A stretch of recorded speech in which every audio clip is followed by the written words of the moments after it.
UBC, inspiring Uganda.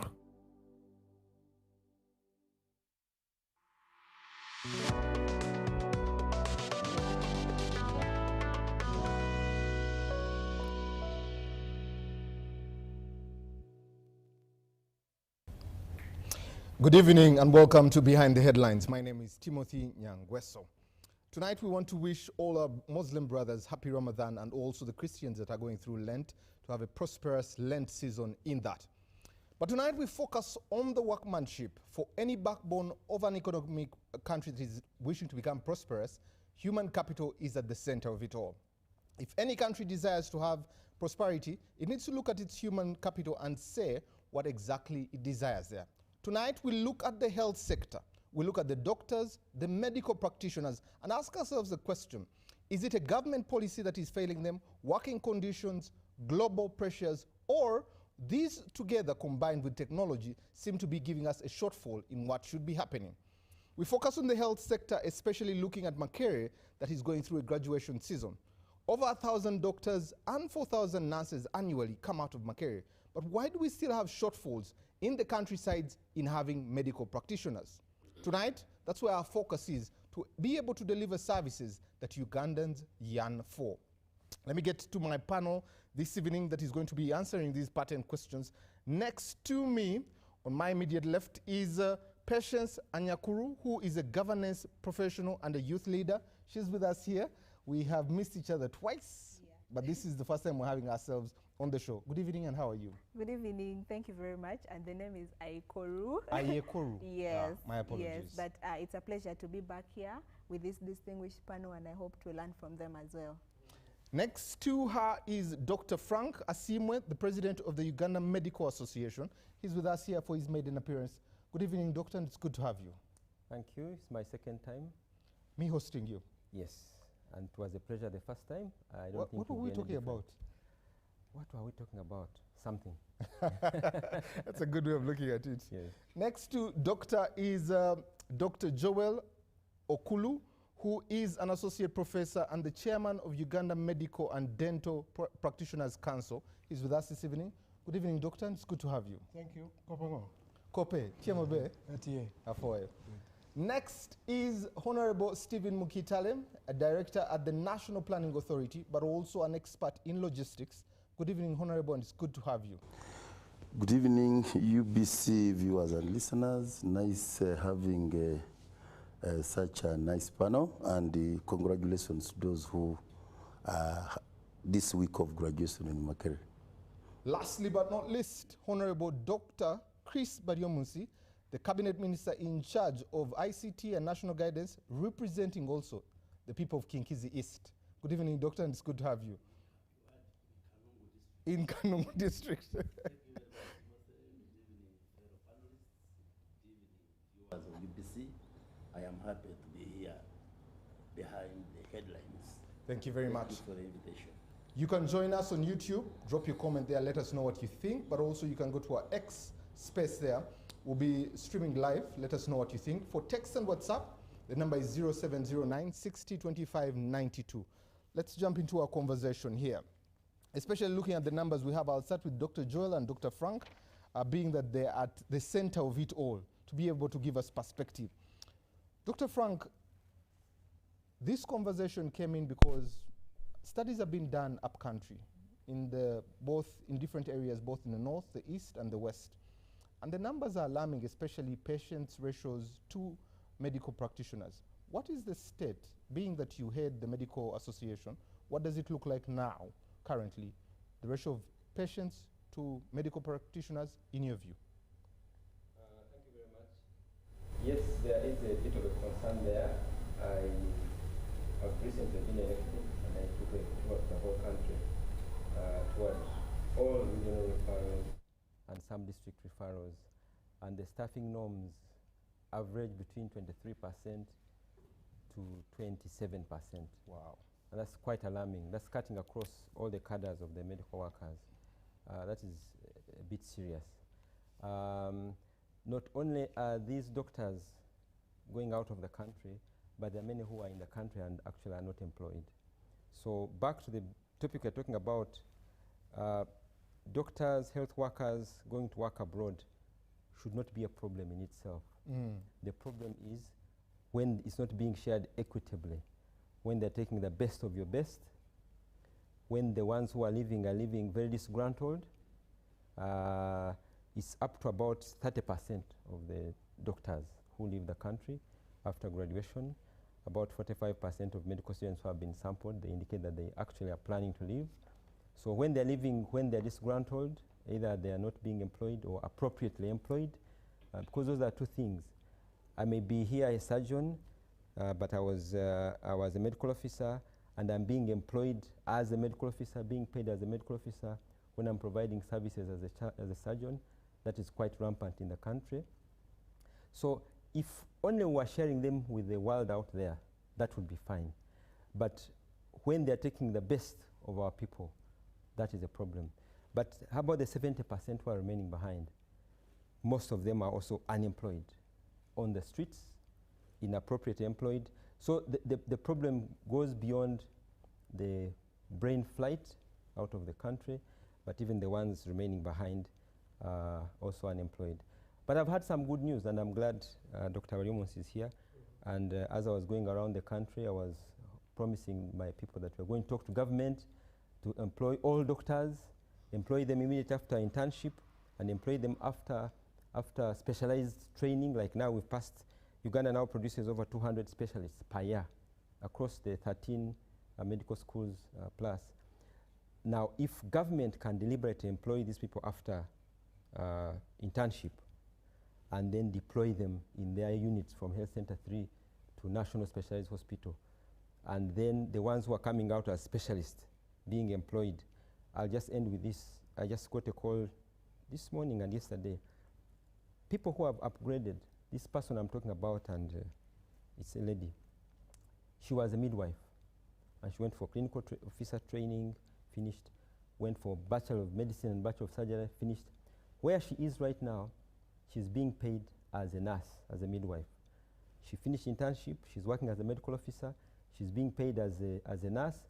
To make matters worse, her nurse supervisors call her and give her nursing duties. Say, my friend, from the payroll, from your employment, you're a nurse, so come and conduct deliveries and make beds. That doctor thing of yours you're doing, we don't understand. So not only do we have flight out of the country of up to 30%, not only are they taking our best, not only are they not just trying out, because if they are going in good faith, that's fine, to go learn, remit returns, learn new skills, that would be fine, but they are going because they're not employed. And now the 70% who are remaining behind are also not being gainfully employed. I will pause there. I'll add on more later. Thank you, Dr. Frank. Let me come to Dr. Joel. You're both a teacher of some of the people that are on the panel here, but also you a chairperson of both the dental and the medical practitioners. When you hear these numbers, your students are leaving 30%, 23 to 27% retained, 70% in limbo there, 30% leaving. What do you make of this? What is happening? Thank you. Let me start by recognizing the presence of my students, Chris, and the rest of the panel. Yes, the statistics that Frank has given is quite frightening. Let me just give you the figures as they stand. We annually produce 903 doctors from 14 medical schools. We have a total of about 11,000 doctors registered with us. And we produce about 52 dentists per year. Right now, from July 2024 to 2025, we have had doctors asking to leave the country. We give them what we call certificate of good standing, and the number is 344. Now, those are frightening numbers. I think the starting point should be that we should realize that we are having a workforce crisis in this country, not only in this country, but around the region as well. And unless we accept that we are in a critical stage, it's going to be very difficult to put our hearts to it and see how we can improve these numbers. The numbers that Frank has given, as I said, is frightening. We have, as I said, we produce about 1,000 doctors from all the medical schools. But as I speak, there are about 1,000 doctors who are waiting to enter internship.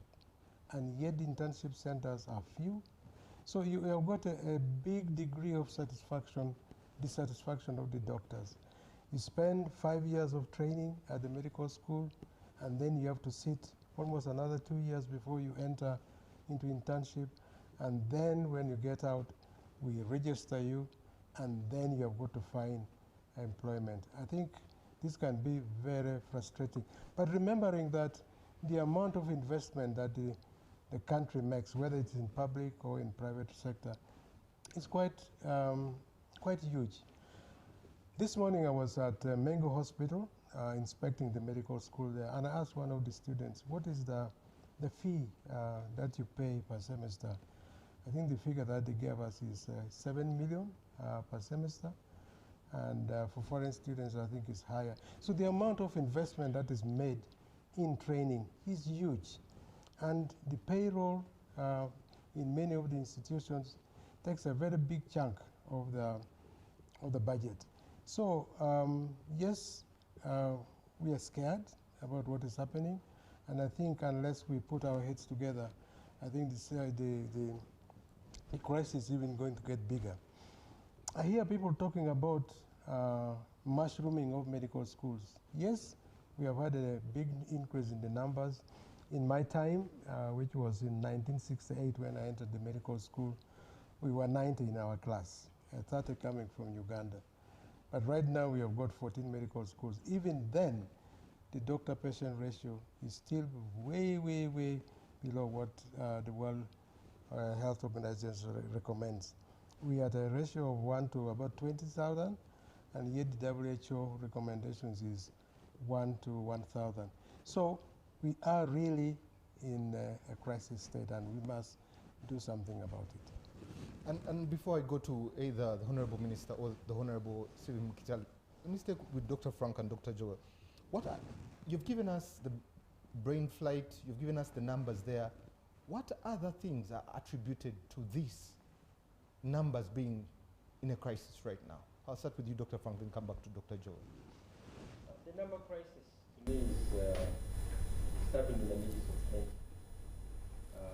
in that the medical schools are now there. The UGANDA'S produced, so the numbers are there. Education was liberalized. People stepped up the space to educate their children, and the institutions to train them are there. So Uganda is producing doctors. We should be thumping our chests and thanking God that we have 1,500 doctors coming out every year. And therefore, on one hand of the weighing scale, the numbers are heavy. On the other hand, the numbers of the population is also heavy. 50 million and still counting, depending on who you're asking and why they're telling you the numbers. It can be 45, it can be 50. For all you know, it could even be 60 million. What is remaining is the joining of the dots. Now, coupled with that, starving in the midst of plenty, people wanting services, the service providers are there, but they're not being connected. You now have what I've characterized as training or creation of a militia. I am a medical student. I do 5 years. I've been sitting at the feet of Professor Okulo, and I've learned all the physiology. I've learned all the surgery from ASIMA. I've learned all the microbiology. I am ready. I have either done internship or haven't yet, but let's just pick one of those. I've finished internship. Then you say, okay, Dr. Simwe, sorry, we don't seem to have money to employ you. Gira way, literally speaking. So what am I going to do between the Kwei and when you employ me? Okay, I have a house. I know what to do. The people who need to be sorted out. Have we not created a militia? I was giving an example, and when I was campaigning, I went to Bombo, and I boldly looked at the soldiers and told them, if you came out of your training school, you are armed with your rifle, after going through all the biringita and your feet, and tell you, now Ministry of Defense still has some issues, first go with your gun to the village, we will tell you what to do next. What would happen? We are creating a militia unnecessarily. And I will end with this, and yet the money to deploy them is there. Wow. Let me come to Dr. Joel. Except the numbers you've given us and the reasons, what other attributes are leading to this crisis in the medical sector? Yeah, I think what Frank says is you're stabbing in the middle of plenty. We do produce, and we are continuing to produce a fairly good number of doctors, although the number is still small. But where do they end up, and why do they end up where they end up? I gave you a figure that there are a number of interns who are waiting to enter internship. Internship is a period, 1 year, where every doctor has got to go through before they come to us for registration. Now, if you have got to wait for 1, 2 years before you enter internship, and then when you get out of internship, you're not even sure whether you're going to get employment or not, it is quite frustrating. And if that is the state, I think some people are beginning to wonder, should I actually enter the medical school and spend 5 years? And then when I get out, I do not know whether I'm going to be employed or not.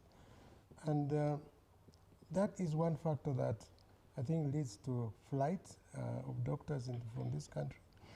The figure that I said is not very palatable, but positions for postgraduate training is very limited.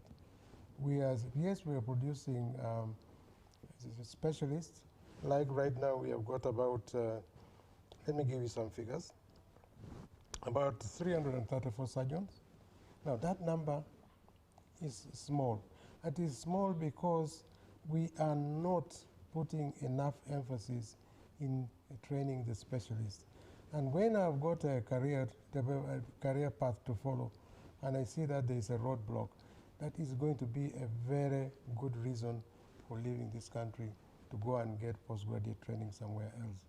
Of course, the other issues are about remuneration, which I think we'll talk about. The figures, if you compare it in the region, the figure that we are giving our doctors at the moment is quite low.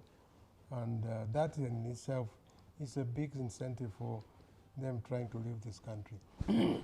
Take, for example, I think there was a time when many doctors were leaving these countries and going to Rwanda because the pay there is better. A number of doctors were going to Kenya because the pay is better. But there's a large number that is also leaving the medical profession to go and do other things which is able to give them more money because they want to have a decent life. You have spent all this time and you are being called a doctor, respected as a doctor, but you are walking barefooted almost, your trousers are torn and things like that. So the kind of decency that a doctor requires to be able to live a decent life is quite challenging in this country. Thank you very much. I appreciate that. Let me come to Dr. Chris before I come back to Honorable Mkitale. Honorable Minister, when you hear some of these statistics, and the alarming one was after Dr. Frank toured the country, 23 to 27%. That is what we have in our health centers. 30% leaving the country. That 23 to 27% is a block of 70 who are not there. Someone has spent 5 years in medical school, 2 years waiting, a total of about 8 years not in internship. We also look at what government is putting in, between 6 and 8% of our budget to healthcare. Is healthcare a priority for government? Okay, before I will answer that one toward the end, whether health is a priority or not. First of all, to do medicine, you do at least 5 years. True. And we consider actually the degree in medicine to be like 2 degrees in one. That's why they call it Bachelor of Medicine and Bachelor of Surgery. And it's very prestigious to be admitted to do medicine. At least when we admitted the university, you would walk with your head very high because it's not everybody that can qualify to do medicine. Number 2, Professor Kolo said he entered the medical school in 1968. No, Makerere. I entered the medical school 1990. So maybe I'm your son, not a muzukuru. But Professor Guru was our teacher of physiology. He was a good teacher. Thank you. And I hope I was also a good student. A good student.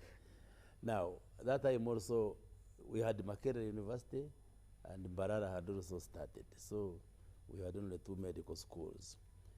When we completed medical school, after completion, you would go for internship, because the numbers were few. All of you would be posted in the different hospitals which have consultants and specialists. You do your internship. After internship, you would be taken into Uganda Management Institute for a 2 weeks induction course on management and administration, and then you would be posted to the various hospitals in Uganda. That's what was obtaining then. So as a doctor, you would be assured of being posted to a government hospital and you start work. Now, things have changed. What has changed? One, like Professor said, we now have 14 medical schools producing many doctors, which is positive in itself, that we have widened the landscape to train many more doctors.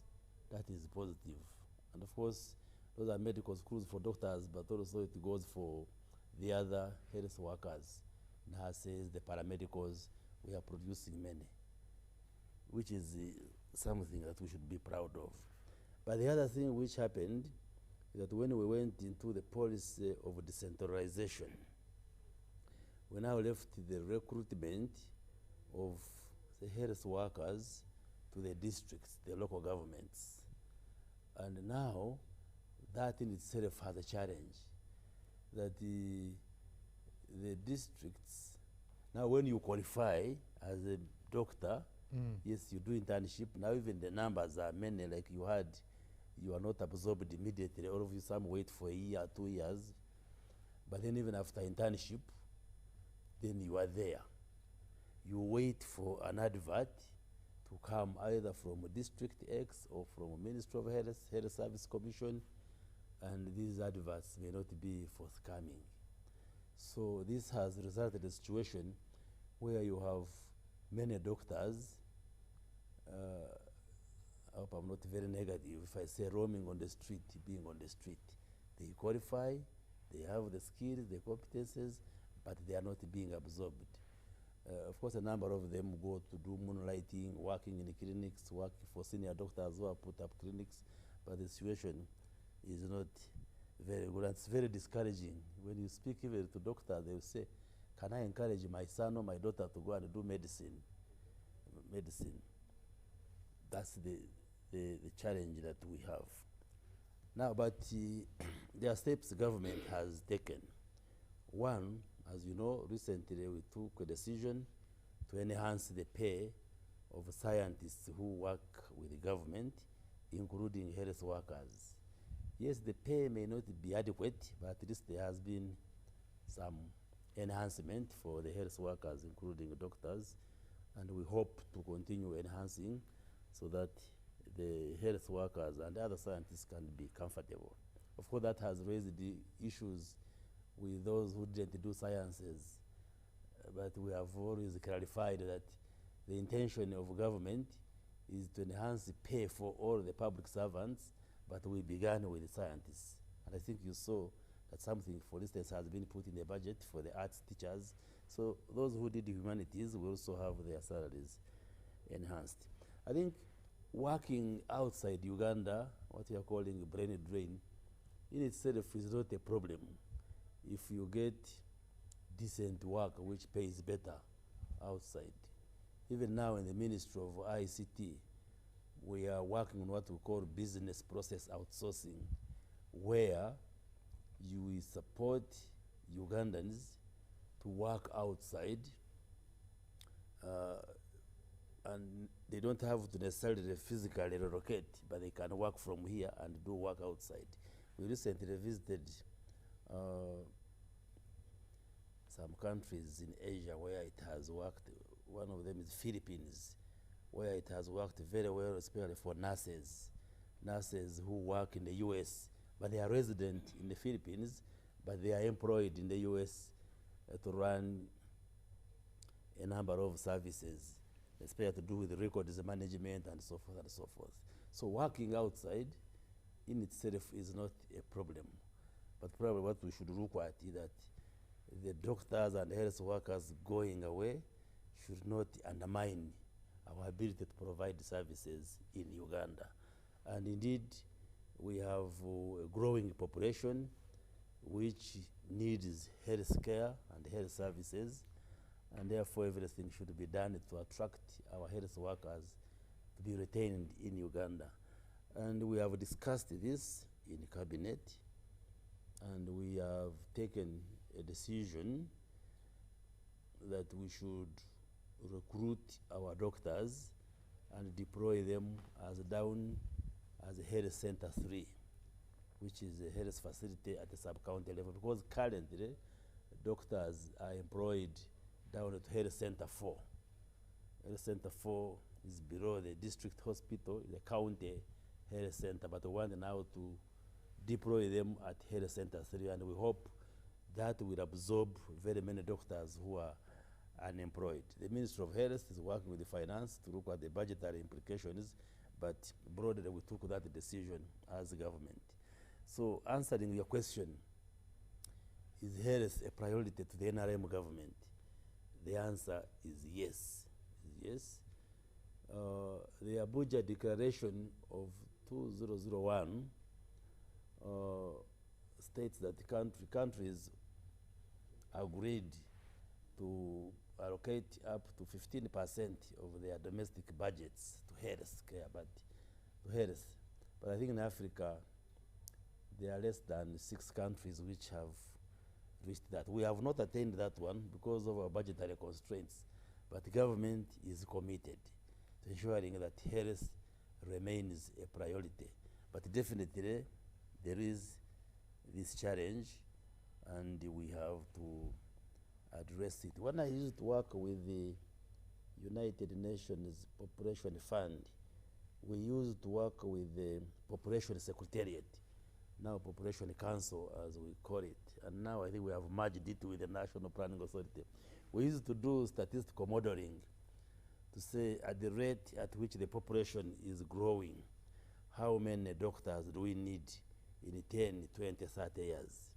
How many teachers do we need 10, 20, 30 years? How many schools must we construct? I hope the Planning Authority is using those figures, and they should be able to guide the planning function in the government. For instance, the medical schools that are opening, how many should we open? When they are recruiting, how many medical students should they enroll per year? There is a medical school, I will not mention it, professor knows it. One time it enrolled, I think, up to 400 students in year 1. Then we were saying, that time I was the Minister of State for Health, we were saying, but Makerere, which is an old institution, cannot take more than 100. So there is a need to guide. But I think now the Medical and Dental Practitioners Council, working with the National Council for Higher Education, they are doing their work by guiding medical schools, by giving them quotas. This year you admit not more than this, so that there is a planning element. Yes, we need many doctors, many health workers, but we have to do it in a planned way so that we are able to manage these numbers. So the government is committed, in answering your question, is committed. Health remains a priority. The challenge we have is the national envelope, the resource which is not adequate. But as the economy continues to improve, as we get our oil out of the ground, as the money increases, we should be able to focus and pay attention to some of these issues. And I'm happy we have the president of the doctors, Dr. Frank, we have the Medical and Dental Practitioners Council chair. We need to engage much more closely with the government and see how to address some of these challenges. Dr. Chris, sticking with you before I come to Honorable Mukitari. Yes. Dr. Frank said militias. When he mentioned militias, someone has a house, and because there is need, they're already practicing. but illegally. Dr. Joel also mentioned and said, you know, these doctors are also moving into other ventures and leaving the profession. I can also tell you that in the banking sector, the ones who studied accounting are not getting the jobs because the engineers are also not getting the jobs. There is a crisis in the workforce, and government is saying it's committed, yet the numbers on paper don't show any commitment from government. Dr. Chris, isn't there a really that we're chewing more than we can swallow by government, and it's not realistic? You're telling us oil, you're telling us all this money, the envelope. If the priority is to feed our family, we need to put the money where it is. Why isn't government fulfilling its obligations? Well, first of all, despite all these challenges, for you to practice medicine, you must be registered, you must have a practicing certificate. So it's not acceptable that you just open a room and start injecting people, and that is Professor Okuro heads that agency of the Uganda Dental and Medical Practitioners Council that registers the doctors and dental surgeons. First of all, for internship, you get a provisional registration. Then after completing internship, when you succeed, then you get full registration, which is renewed regularly. So we should not give room for, simply because the government is not absorbing all the doctors, that we allow that indiscipline of people just opening kiosks and start treatment. It has to be, and I think the council is doing its job very well. Well, our desire would be to put all the resources in the health sector, but there are many competing priorities. Ugandans will demand for good roads. Ugandans will demand for decent education. Ugandans will demand for extension of electricity and safe water. So that's why I said the national envelope remains small, but over time it has been improving. That's why I was saying, as the economy continues to improve, we shall definitely allocate more resources. I have already told you of the commitment the government has, the discussion we have had. Actually, the president led the discussion himself on the issue of doctors being employed, all the doctors coming out of the universities getting employed to as a lower level as health center 3. So the commitment is there, and as resources improve, we shall definitely invest in these areas. But the competing demands and what the Ugandans require, you cannot put all the resources in one area. What I feel is government is hopeful, and hope is not a strategy. But let me come to the Honorable Mukitari. Honorable, the NDP3, now NDP4, you were planning for this population. Dr. Frank said, depending on who you listen to, it can either be 46, 50 or 60 million people. How was the performance on workforce of health workers in NDP3? Did you achieve or you fell short? And what is the plan for NDP4? Thank you, Timothy. Let me first appreciate the medics, the medical practitioners, senior as they are, for painting a picture of the importance of the human capital development, which is a program in itself in our planning framework. Because to get doctors, you first train them. So you have to look at it right from the education system. To train the doctors, we so need.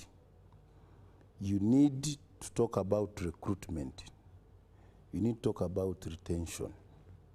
But also the health facilities themselves, we need not just the wage bill, but we need to talk about the infrastructure. We need to talk about the medical supplies and other equipments. Where I have been, I was in Essential Drugs Management Program, DANIDA. For 5 years, I was to medical stores. So I've been in this supply chain for procurement logistics for quite some time. And I've been at appropriation at Parliament, let alone improving this. But let me first say, just this week, National Planning Authority having subsumed the new mandate of the Police Secretariat, we launched a report. This time, the population report, this time emphasizing on the mental health challenges as an emergency. And I want to thank the Minister of Health, Dr. Rusa Cheng, and the Director of Tech Hospital, who blessed the occasion. Please get interested in reading that report. Which report said in every 4 Ugandans, one has a mental challenge? Yes. In a nutshell. 1, 2, 3, 4. Kindly, Choose among yourselves. I interest you. It's a matter of, in relative terms, who is more, getting closer. But that is one of the areas. And I also want to agree, first of all, that when we are training medics, when we are training any human resource, as planners, we don't only look at the local demand. You need to look at the regional demand.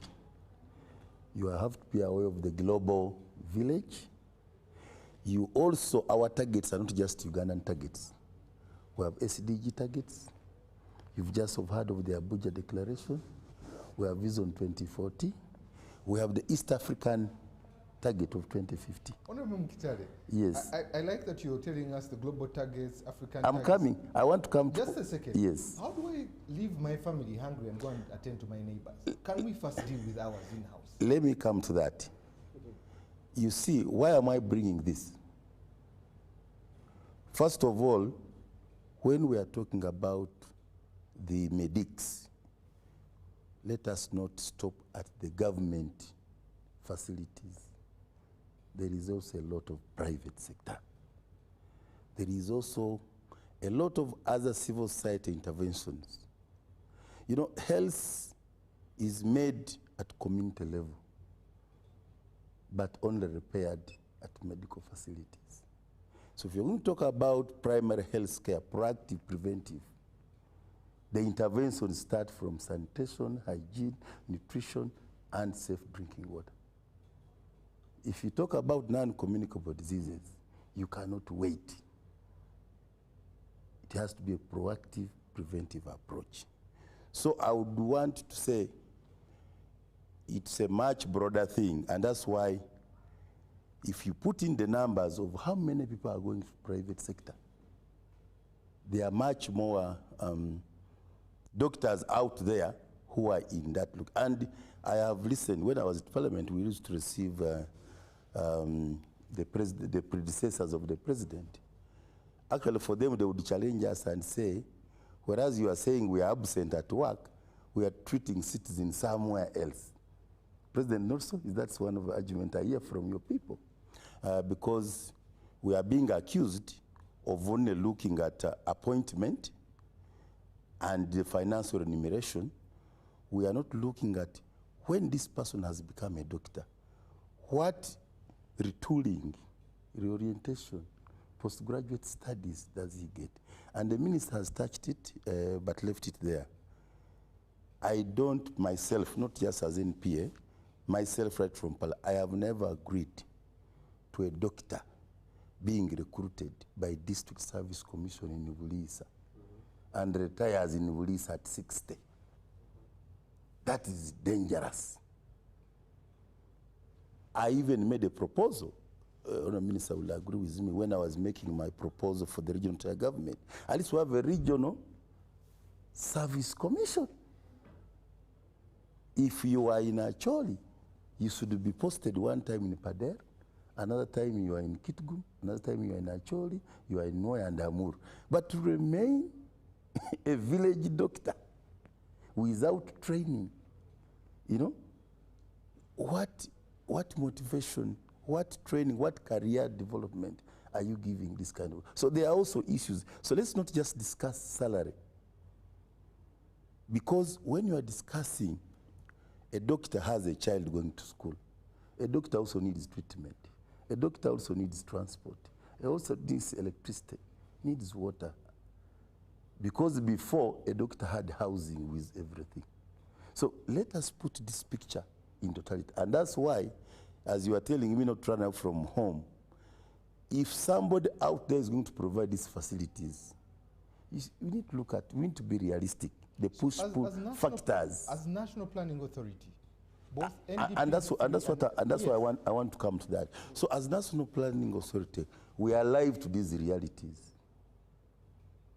If you see our human capital development in NDP 4, taking lessons from NDP 3, we would want an increased wage bill. We would want all interns, whether in private or in government, to be funded by government. Because they are working. Yes, that's from the planning authority. Where is the money coming from? Because you've had the one. Now, this is what I'm saying. Now, at the end of the day, there's what we call discretionary resource. Yes, you want to recruit up to the level the government entities should be recruiting, but there's a resource constraint. So that's where now you start cutting your coat according to. Otherwise, you would get problem. So it's a real big challenge. But let me not lose my earlier bigger argument. He has just talked about the Filipinos. The Filipinos, it's a case of their challenges in the times of Fernando's in the 70s, when they had big unemployment crisis at home.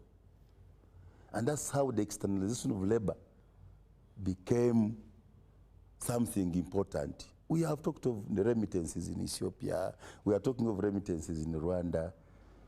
Actually, the debate of brain drain, whether it's brain drain or brain gain, is another important debate. Okay. And for us at NPA, we are saying, how I wish we were not taking Kadamas out. Because in some jurisdictions, externalization of labor is a whole ministry. So how I wish we were trading, these nurses are well paid, these doctors, when they go out, they are well paid. By the way, they don't just get exposure to the environment there, they acquire more skills, technology transfer, and they have come back. Very many have come back as investors, opening mega health funds. But what is important, the point you are making, is that charity begins at home. It is very important that back at home, we must have a functional health system. We must have the staff retention as much as it is. But it is better that you don't only train for Uganda.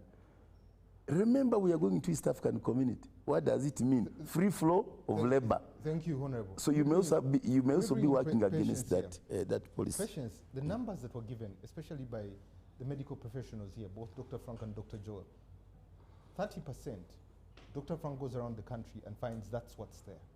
40% is redundant. 30% is leaving the country.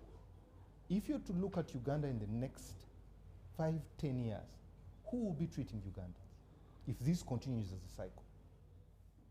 As a young person, what are your concerns?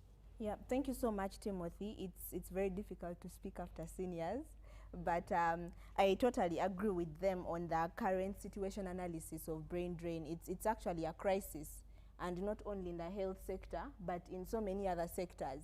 From a young perspective, we see Gen Zs are actually very ambitious, and we are now in a very global and a small village due to internet. So there's a lot of comparison about the cultures in different countries, gaining best practices and what is brought in the country.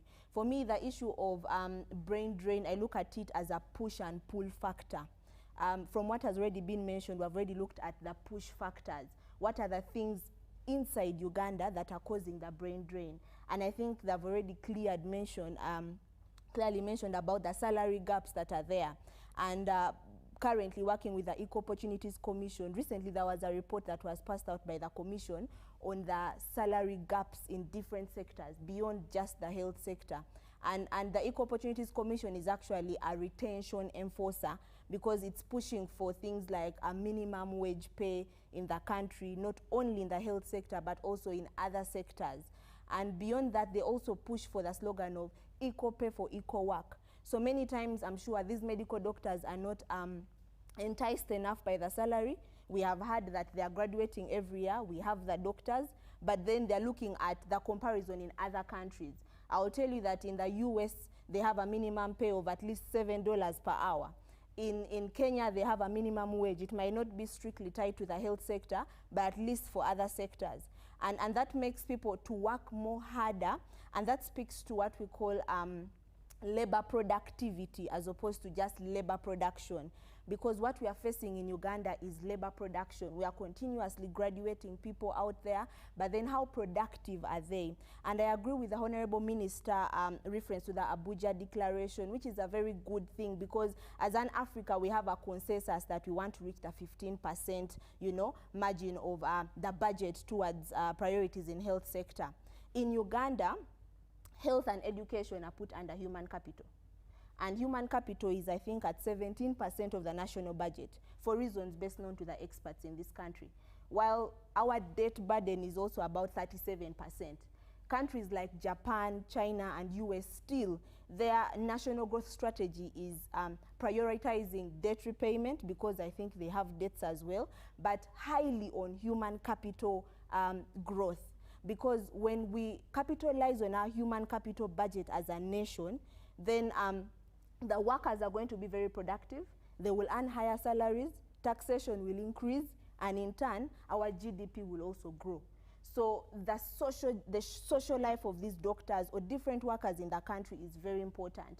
But also beyond that, when the push factor is the kind of, because the panel has already spoken about the advancement of postgraduate opportunities.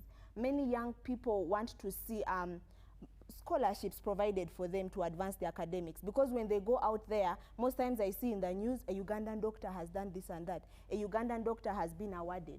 So what is our government doing to also identify these brilliant doctors who have innovation, some of them digital, Honorable Minister for ICT, you know, some of them are digital innovations, some of them are in civil society doing a lot of medical camps. So how are we recognizing them so that they feel like this is home, this is where I should bring my expertise back home? But beyond that also, we have unclear progression strategies in Uganda.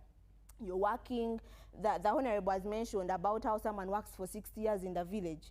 You know, I mean, up to the age of 60 in the village. So we don't have clear progression strategies in Uganda, and people are enticed by what is out there. Because in the US, for example, a doctor would earn up to about $300,000, you know, dollars annually. And that is the equivalent of only about 7,000 in Uganda. I am not comparing that as very much, because we know our economic growth is totally different from that one. But I want to look at it as a benchmark for our policymakers, for our leaders, that they should aspire to pay these medical doctors much more for the work that they're doing. Because I think we have also seen the issue of the ratio of a doctor to the patients. One doctor is handling about 25,000 patients. They get burnt out. But that only does not speak to the health department, it speaks to other departments. As a lawyer, I see how many interns are misused in law firms and paid very little money. So what are we doing as a nation to ensure that people feel at home? Because there's also a gendered impact to it, as I try to conclude. You know, when women are discriminated for the maternity leave issues at work, or that the serious pay gaps that are there, that many is not spoken about on national television, but is actually happening, that demoralizes very many people and then pushes back to the inequalities that are happening. So I think brain drain is not a bad thing, like the panelists have mentioned. Actually, constitutionally, you know, Ugandans are expected to have freedom of movement. You move wherever you want. We're not forcing you to leave the country or to come back or whatnot. But also in our national objectives and directives in the Constitution, it's the state's mandate to ensure that medical services are delivered. So the state cannot deliver these medical services if we do not have the experts around. So as I conclude, I think it's really important for the government to bring those services of innovation in the country, invest more in human capital, in our national budget and priorities, because when the money is in circulation, money will actually come to pay those debts that we are looking at in the national budget. But also beyond that, we need to look at the retain, return, and then circulate kind of policy.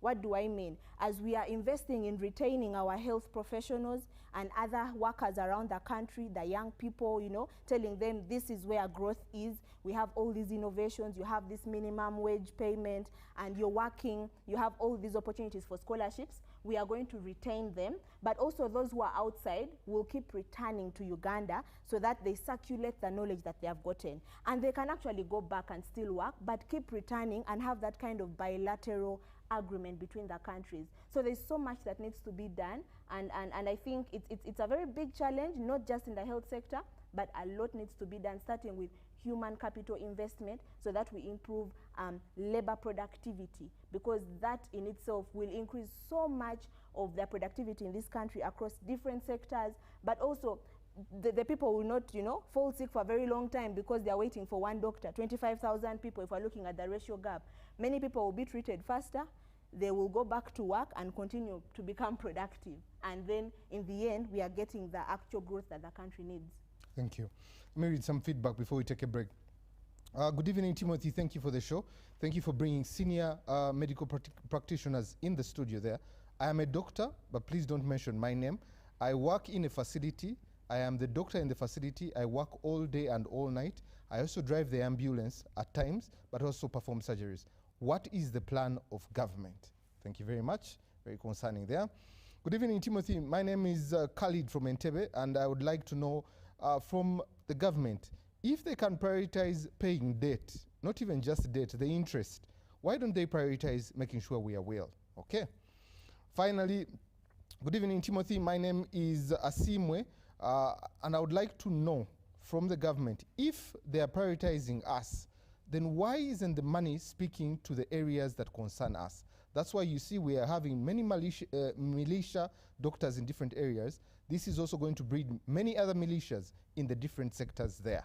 Thank you very much for your messages. Let's take a quick break. When we come back with solutions on how we move forward as a country.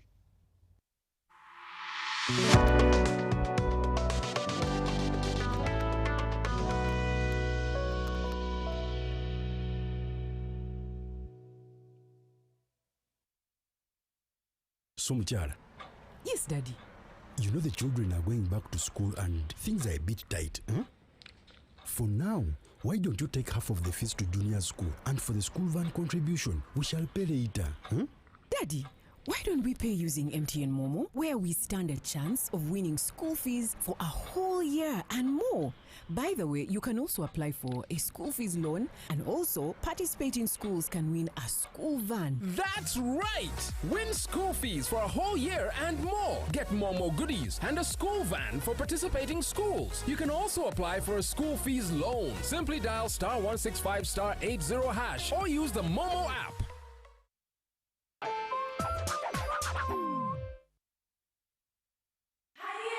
It's back, bigger, and with more business opportunities. It's the Pearl of Africa Tourism Expo, Poate 2026, Uganda's flagship tourism event. Poate 2026 will take place from the 21st to the 23rd of May 2026 at the Speak Resort Convention Center, Munyonyo, under the theme Wanderlust. It's your time to thrive.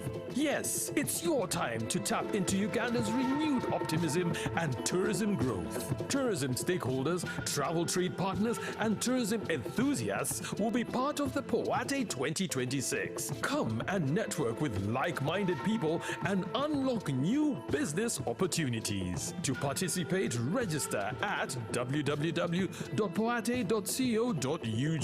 Poate 2026 is brought to you by Uganda Tourism Board and partners. The government's core mandate is to maintain law and order, safeguard citizens' rights, and provide essential public services. Remember, one of the pillars of a roadmap is innovation and entrepreneurship. There has been this question of how are you protecting our indigenous seed? It's going to be a tall project that answers somebody's question. The Front Bench has brought you insightful discussions on governance, security, healthcare, justice, and commerce. Why do you go through this complicated procedure, involve the lawyers? You bring the case against him, the judge will hear you out and pass judgment, and you're out of court in record time. We remain committed to keeping you informed and engaged on key national matters. So these are huge, these are powerful organizations which now Uganda chairs. Why don't you come together? if we haven't migrated to the e-card because of various reasons, including that not all the people of Uganda have smartphones. You can sit in your house, apply for a passport. If you have a Ugandan who has a successful logistics firm in the US, it means he can come to Uganda and do a lot more. Every Monday at 8:30 p.m. with me, Jethro Kasaiji, your interface with the government only on your public broadcaster, UBC, Inspiring Uganda.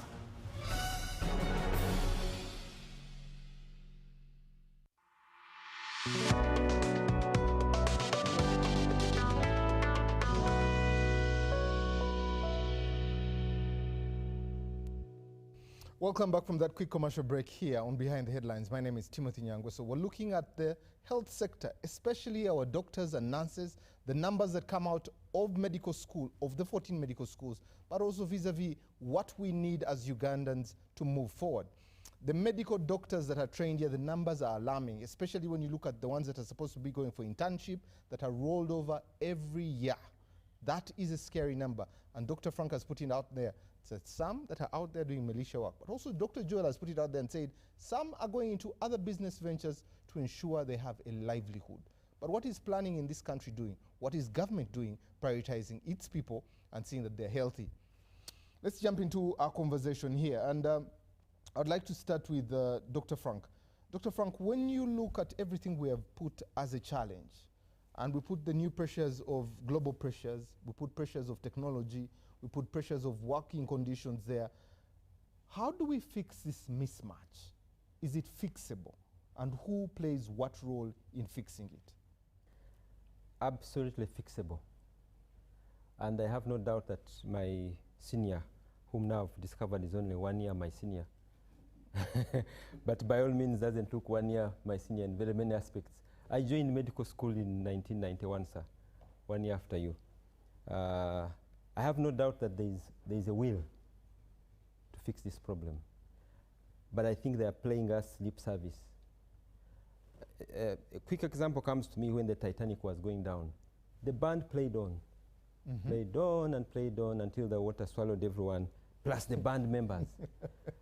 My senior, that's what you're doing for us. They are playing you into the water. Yes. Quickly, we've had resolutions of cabinet, directives of the president, all very well intentioned, but the implementation is lacking. My senior from, now I need to find out his age. I'm now beginning to wonder what the sizes actually mean.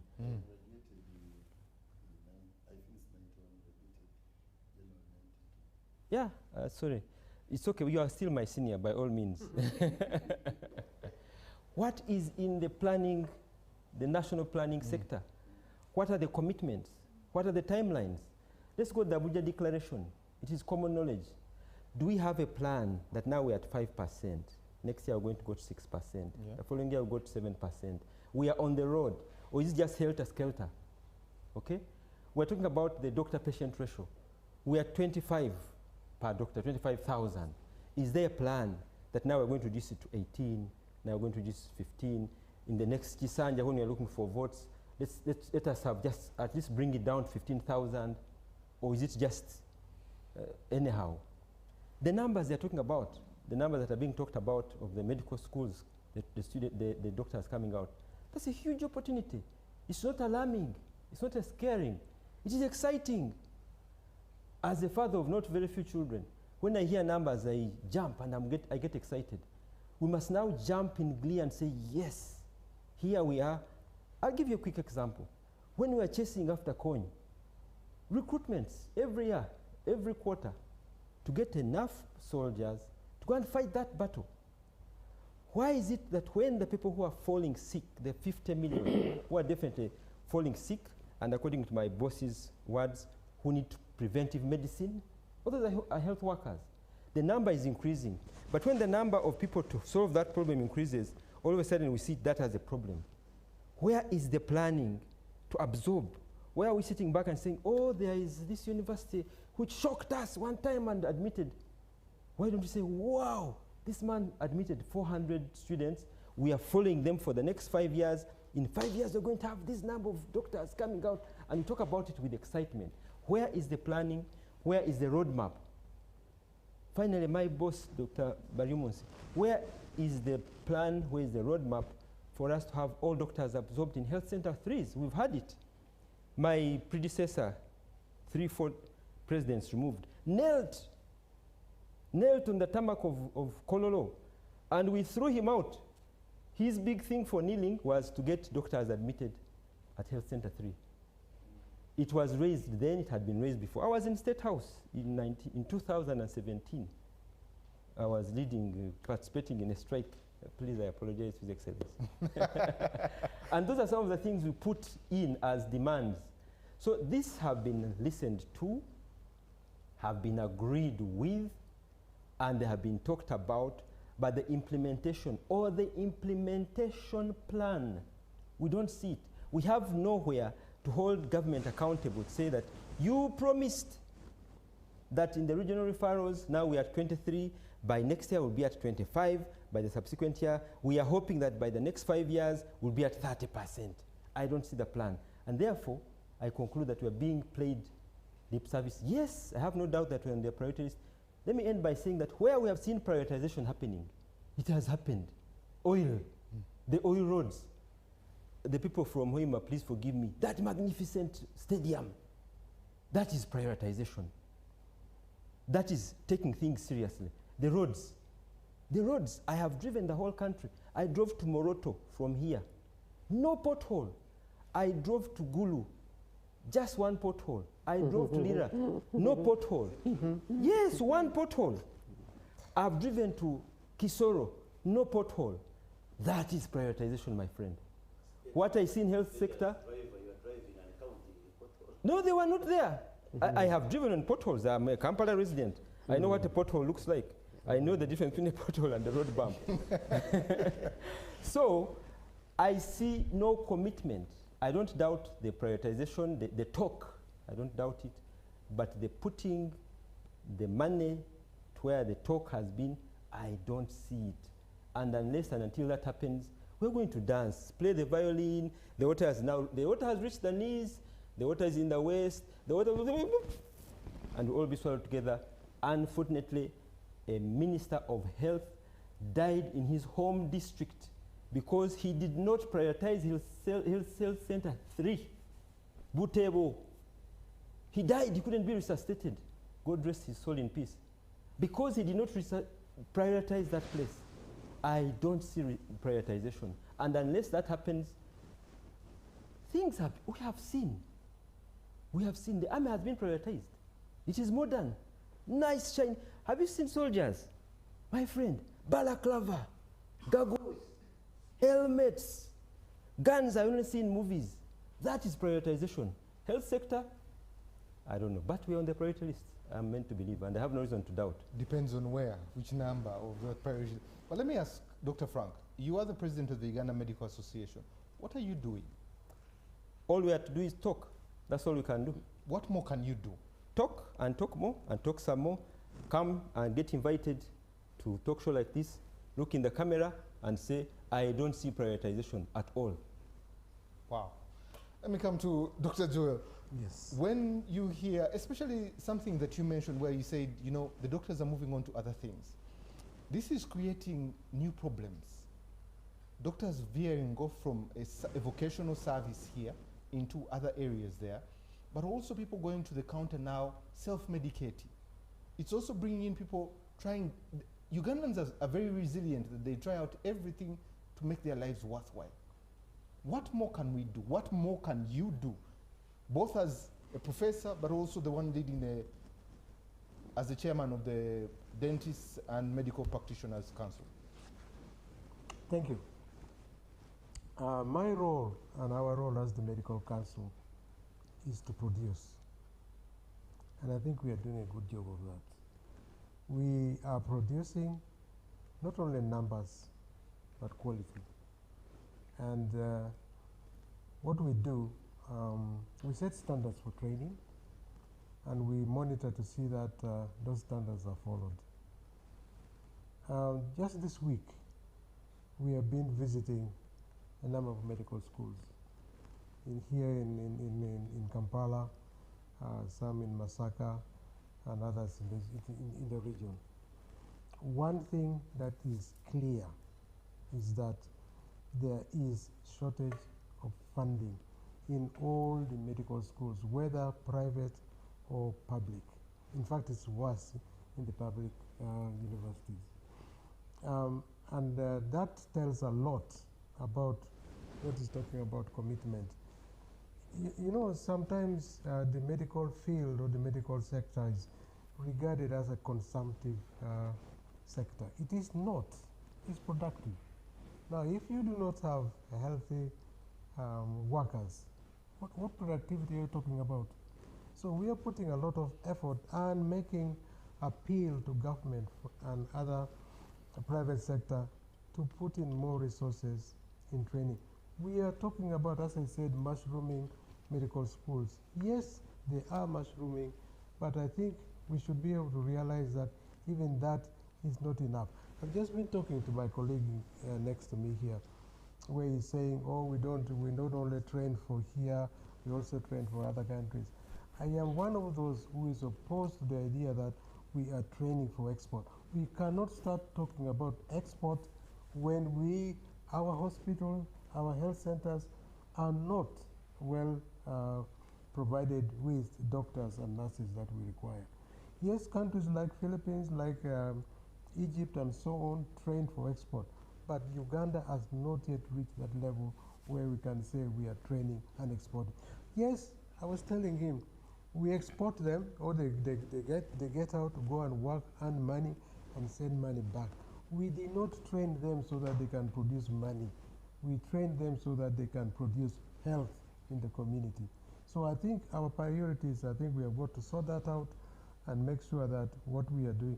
So what I'm actually appealing as a solution, there should be a clear and effort for dialogue between the Ministry of Health, Ministry of Education, the Medical Council, the Planning Authority, and the consumers of the products, that is the employers. That we need to put our heads together and see what is it that we need, what kind of doctor do we need, how are we going to produce them, what resources are required, and be able to make sure that we make those resources available. He talked about health being produced in the community. Correct. He's talking about prevention and so on and so forth.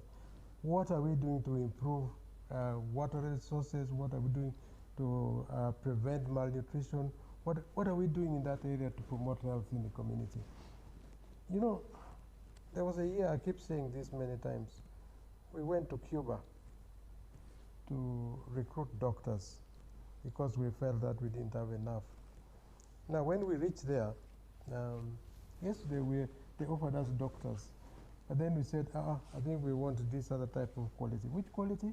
We went with our lists of specialists that we require, the anesthetists, the neurosurgeons, the obstetricians and the gynecologists. And those guys told us point blank, sorry, we don't have enough. Go back and train your own. I have talked about the need to train postgraduates, to specialists and so on, because those are the ones who are going in turn to train others. So I'm offering a solution. Let us be able to make scholarships available to train our own doctors, our own specialists, and then we can be able to deploy them. Again, as I walk through the various medical schools, the biomedical sciences is very deficient in staffing. And that is the basis of training doctors. The first year, second year, my friend here, Chris, knows it, and Frank knows it. The amount of work that you have got to put in those areas so that you can produce a good quality doctor. But again, the numbers are very few. And so I think what I would like to say is that let us look at ourselves in the mirror and say, are we doing the right thing? And say, what do we need to do better to be able to improve the situations? So that's the solution that I'm proposing. And as Frank says, is it workable? The answer is yes, if we will put our hearts to it. And fortunately, both of you, Dr. Frank being president and you being the chairman of the council, what are those 1, 2, 3 things that we can start with today to improve the conditions for our doctors? I'll start with Dr. Frank and come to Dr. Joel. Okay, thank you very much. What are our quick wins, low-hanging fruit? Employ them. I will deviate a little bit from my boss. Some of the numbers are there. I've told you that the specialists, we are producing close between 150 and 200 specialists every year. That's a small number. Yeah, it's a small number. But if those were employed, taken to the national referrals, to the regional referrals, to the district referrals, even to health center force, because the obstetricians have actually agreed that for them, they would want to have a gynecologist at health center 4. Begin by employing them. And begin by employing them immediately. You see, once you put someone on Katebe for a year, 2 years, by the time you bring them on board, they are tired. The world has hammered them. Park at their door when they're sitting their final exam. And once they have been cleared that they have passed, or worst case scenario like today, they have graduated, deploy them. They are going to give you 2 good solid years, 3 good solid years. So that's the first thing you will do. Secondly, there are few other things you can do other than just pay around there. Make their stay wherever it is comfortable. You can give them the tools of the trade, what to use when they're at work, okay? Then the pay comes in. But first, employ them. Show them that they are needed. When someone has just walked out of medical school, either when they have just finished internship or when they have finished their specialist training, they are bouncing with knowledge and skills. They want to save a life. They want to teach a colleague. They want to rattle. We call it rattling. You talk high-handed things. You are being effective. But when you leave meet first run between a clinic in Bunamwaya and a clinic in Entebbe and a clinic in, and I am so tired, I have a loan here, I have a loan there. By the second year you get me, I am tired, and I'm not going to give you my best. So employ them straight away, and you have begun denting this problem. Dr. Joba. Yeah, I think what he's saying is correct, but I would like to see it from a slightly different angle. Value them. You cannot be able to satisfy somebody unless you value that they are needed, they are required. You know, a simple thing, let me tell you as a teacher, when Chris here says, this was my teacher, that is enough for me to recognize that I am valued. So, simple recognition. There are medals being thrown around here and there. Give some of those to these guys and recognize their contribution. You know, when we talk about heroes in this country, I think the heroes are the doctors. What percentage? Is 70% that remain in this country and give those services that is required. They are doing it with a lot of sacrifice. They are 24/7. They are working under very difficult situations, difficult to reach areas, and then of course the danger of the work itself.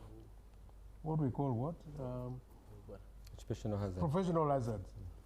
I mean, professional hazards, maybe in a teacher or something, is different from professional hazard for a doctor.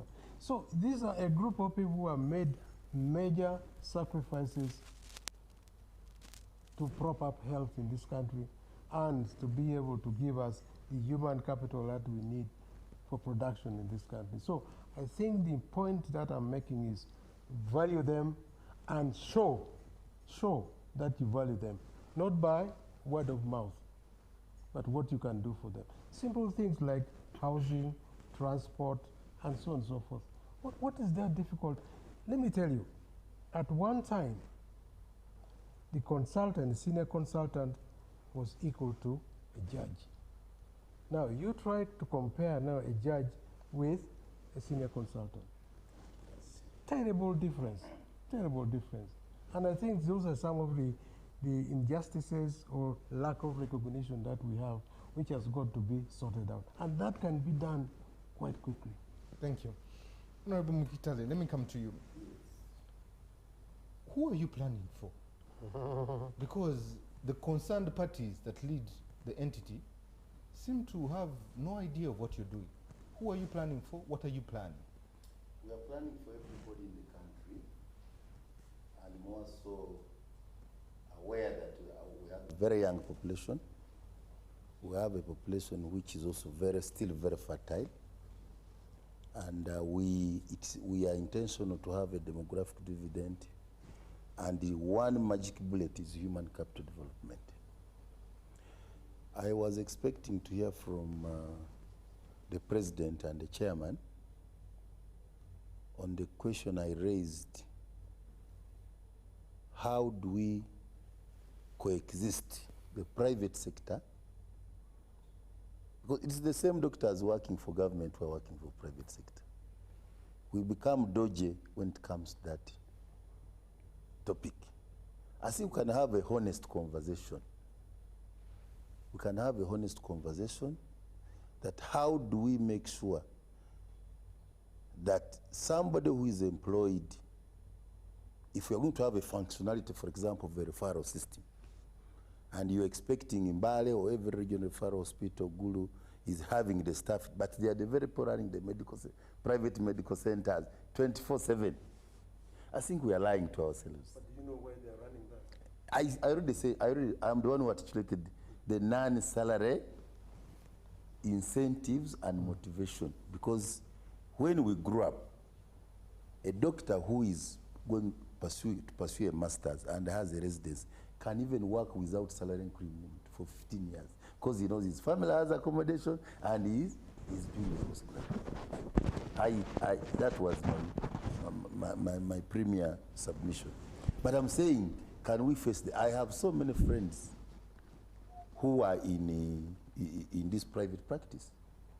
But the question is, yes, I know, we are saying that it is not allowed. I think somewhere, it is, you are not supposed to run a facility where you are practicing for government. I think there's something in the public service standing orders.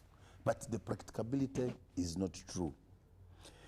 Let me tell you that National Planning Authority, the NDP3, even talked of health insurance, but we did not achieve it.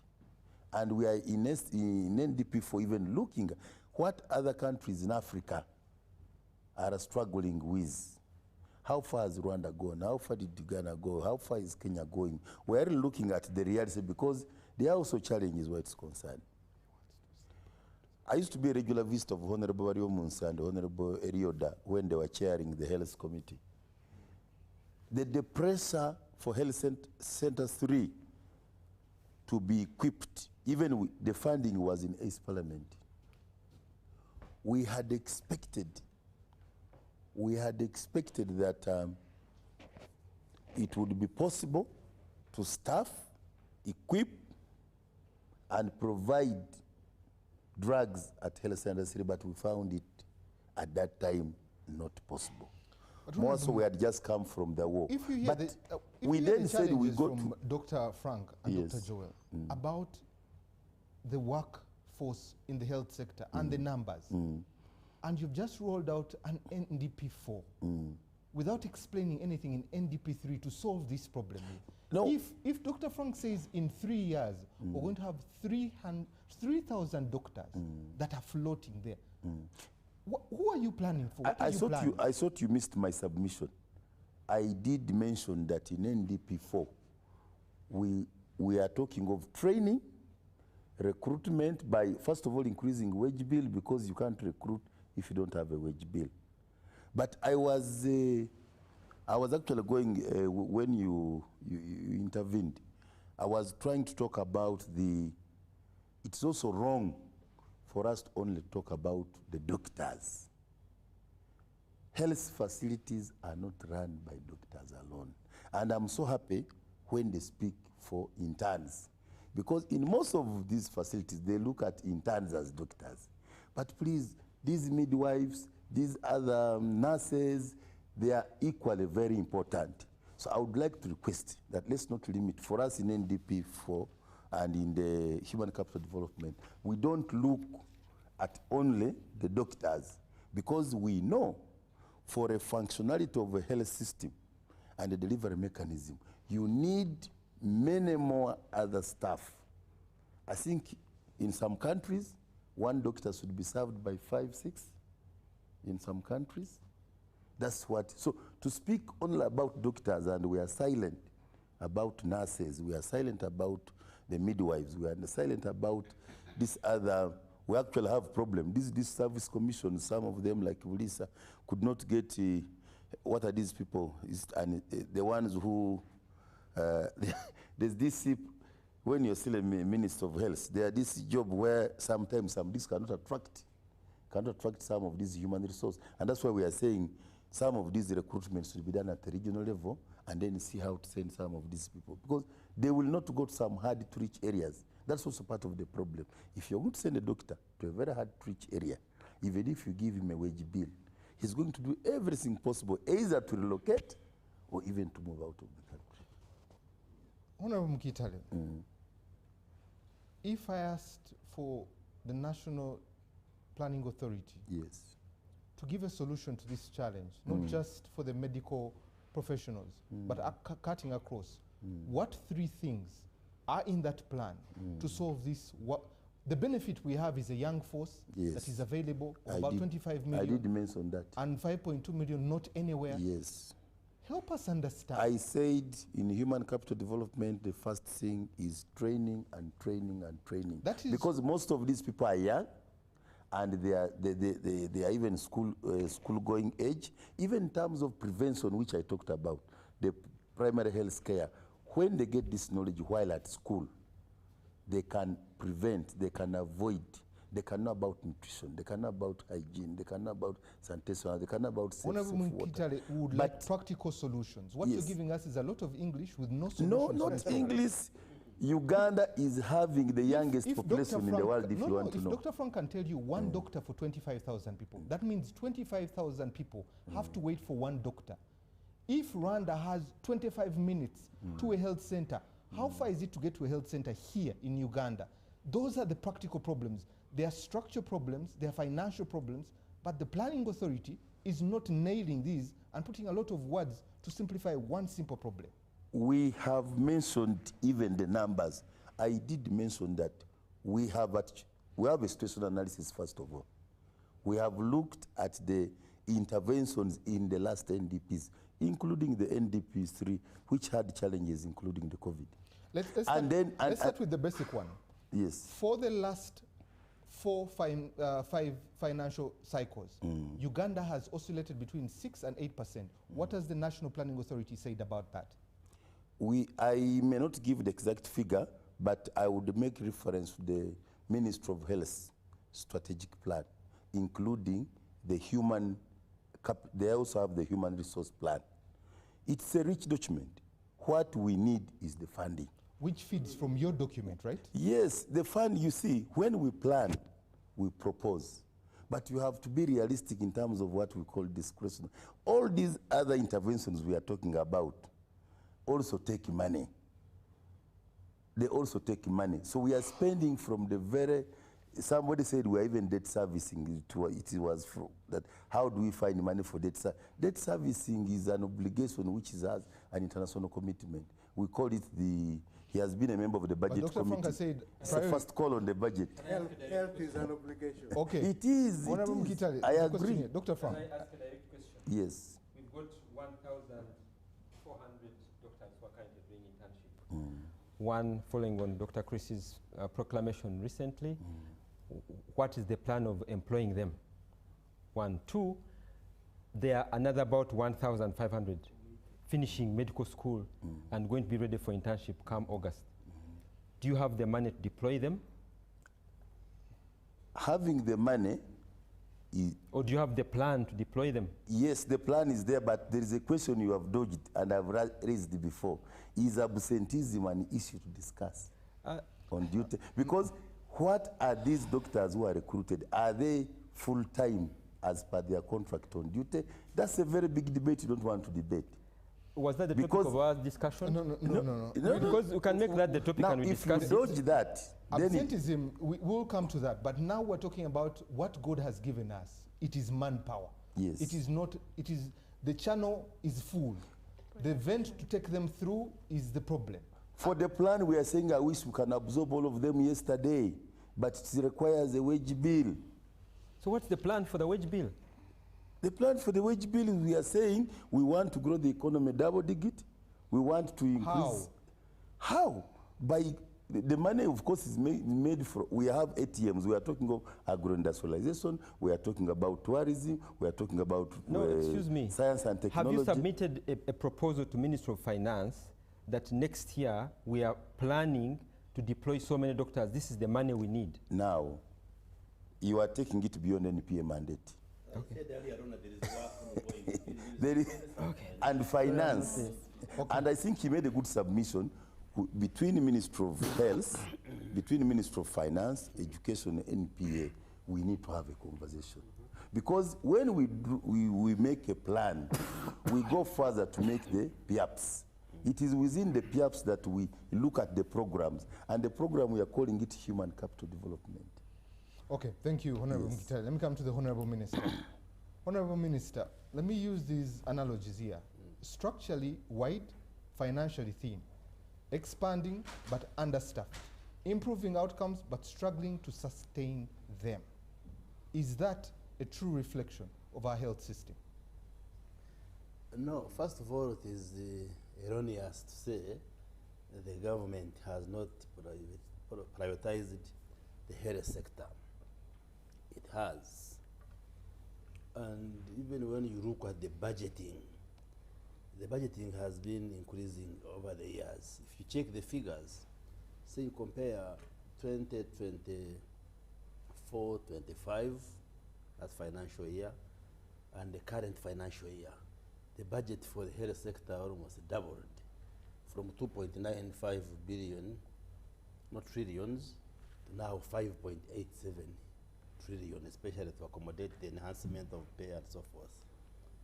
So the budget has been increasing, and consequently the budget for drugs and pharmaceuticals, for the equipment, because what motivates the health worker is not necessarily even the pay, but the working environment. If you're a surgeon like Frank, do you have the tools to enable you work as a surgeon to operate the patients? And we address all of those. And therefore, government is committed to that. But also to say that the predictors of good health go beyond health care. And I'm answering Frank when he said the roads are being maintained. Yes, those roads contribute to a good health care system in this country, if I speak as a public health scientist. Because if you are doing referrals from hospital A to hospital B, so extension of electricity, extension of provision of safe water, those good roads, even the internet, all those also contribute to a functioning health system. So that also should be kept at the back of our mind. But of course, this is not to say that we should not invest in health care and support the human resource. So like I've said, the government is committed to ensuring that we recruit the health workers. When I say doctors, of course doctors are accompanied by the other cadres, the nurses, clinical officers, and the other paramedics, the laboratory team, the paramedicals. How is government committed? In practical sense, how is government committed? You have said government is committed. Committed in the sense that a decision has already been taken in cabinet, and this is not the first time I'm announcing it. I've said it earlier on, and the work is ongoing to compute the financial implications of that decision between the Ministry of Finance and Health and other actors. So that one is ongoing.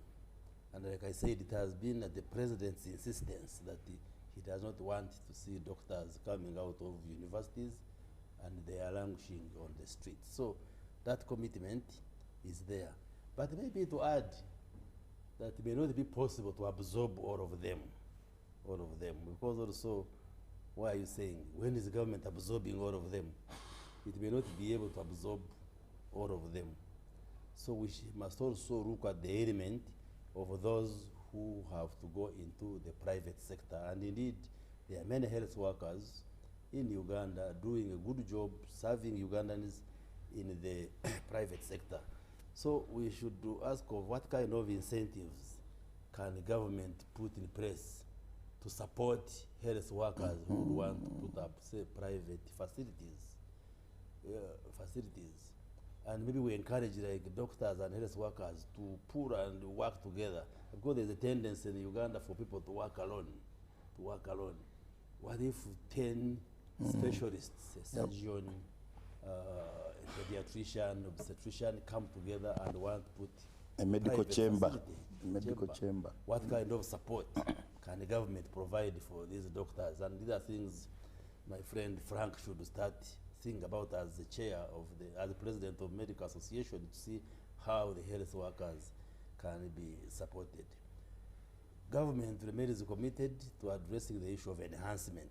In the parliament, I remember Honorable Mokitari, I think it was the 9th parliament, when we put our foot down and enhanced the pay for the medical officers who serve at Health Center 4. Remember, we increased 2.5 million when the other doctors were getting much lower.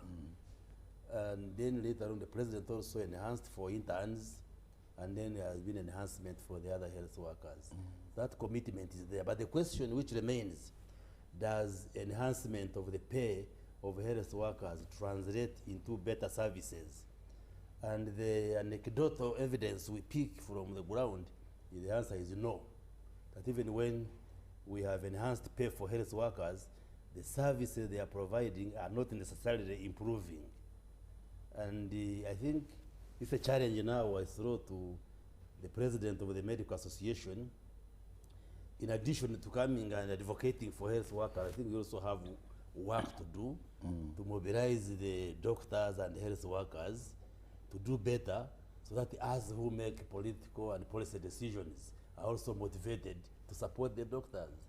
Because when you go to our hospitals, I have hospital in Kanungu and health facilities, even when the pay has been enhanced, you don't see a reciprocal change in service delivery, and that's a challenge now for the health workers. The other issue we are looking at, and this debate had come in earlier, that as we enhance the pay for health workers, we are going to address the question of dual employment among the doctors. If we have paid you well, we are not yet paying the doctors well. But when we reach that level where we pay you well, why would you be a senior medical officer or a consultant in Marago Hospital, at the same time you run a private hospital? That debate will also come. So UMA, prepare for it. Prepare for it. Because if you go to Marago, honestly, who runs Marago Hospital, and I have worked there, you will find that the interns actually who sustain the hospital. The consultants, the professors, with due respect, they will find they spend more time in their private clinics than actually attending to patients in Marago, and true for the other the other hospitals. So that debate also should come to the fore, that as you engage us to raise the pay, to enhance the pay, which is a genuine concern, but also we shall make demands that you should be there in Marago, you should be there in the hospitals. If I went to Marago now, whom would I find in the hospital, running the hospital? Probably the interns and senior house officers. Senior house officers are those who are doing masters, postgraduate training. So those issues should be part of the debate, and I am happy that the leaders of the medical teams are here with us. Then the other area we need to look at is we need to review decentralization. Like I said earlier on, decentralization, yes, is a good policy, but there are issues like what Honorable Mokitale raised. Transferability of workers, especially the medical officers. I have some Bachiga boys, doctors who came to do an interview in one of the districts I will not name. When they appeared before the panel, they asked, where do you come from? They come from District X. Don't you have health facilities there at the hospitals? It's wrong. And somebody really arrogantly, if I can say plainly, said, decentralization means working in your own district. So there's also now a tendency for even the district service commission to reserve jobs for their own sons and daughters, and they fail to recruit those who come from elsewhere. Merit. They say maybe the son of so-and-so is still in medical school, let him first finish, we give. Those elements are there. So I think we need to review this policy which has been on for 30 years plus. Like a medical officer should be transferable from Mpiji to Mukono, maybe to Jinja, to Roro. Because currently what happens, you find I am maybe born in Kanungu, I go and do my medical school in Kabale University because they train doctors. Maybe Kanungu employs me. I work there until when I die and I'm buried in Kanungu. Maybe that's not a good experience for the doctors. We may have, why shouldn't a medical officer in Kambuga Hospital be transferred to Fort Portal or to Mbarara to where? So that flexibility now under decentralization is not there, and I think it should be addressed, and many others. But I agree that we should strengthen the planning function. NPA should be supported to plan for the human resource, plan for these services. We need to know how many health facilities should we construct in the next 10, 15, 20 years, how many doctors should be coming out, how many nurses, and so forth, so that we plan. And they are doing a good job. They are going to do a good job, and they need to be supported. Finally, you raised the issue of the health insurance law. It is still before cabinet.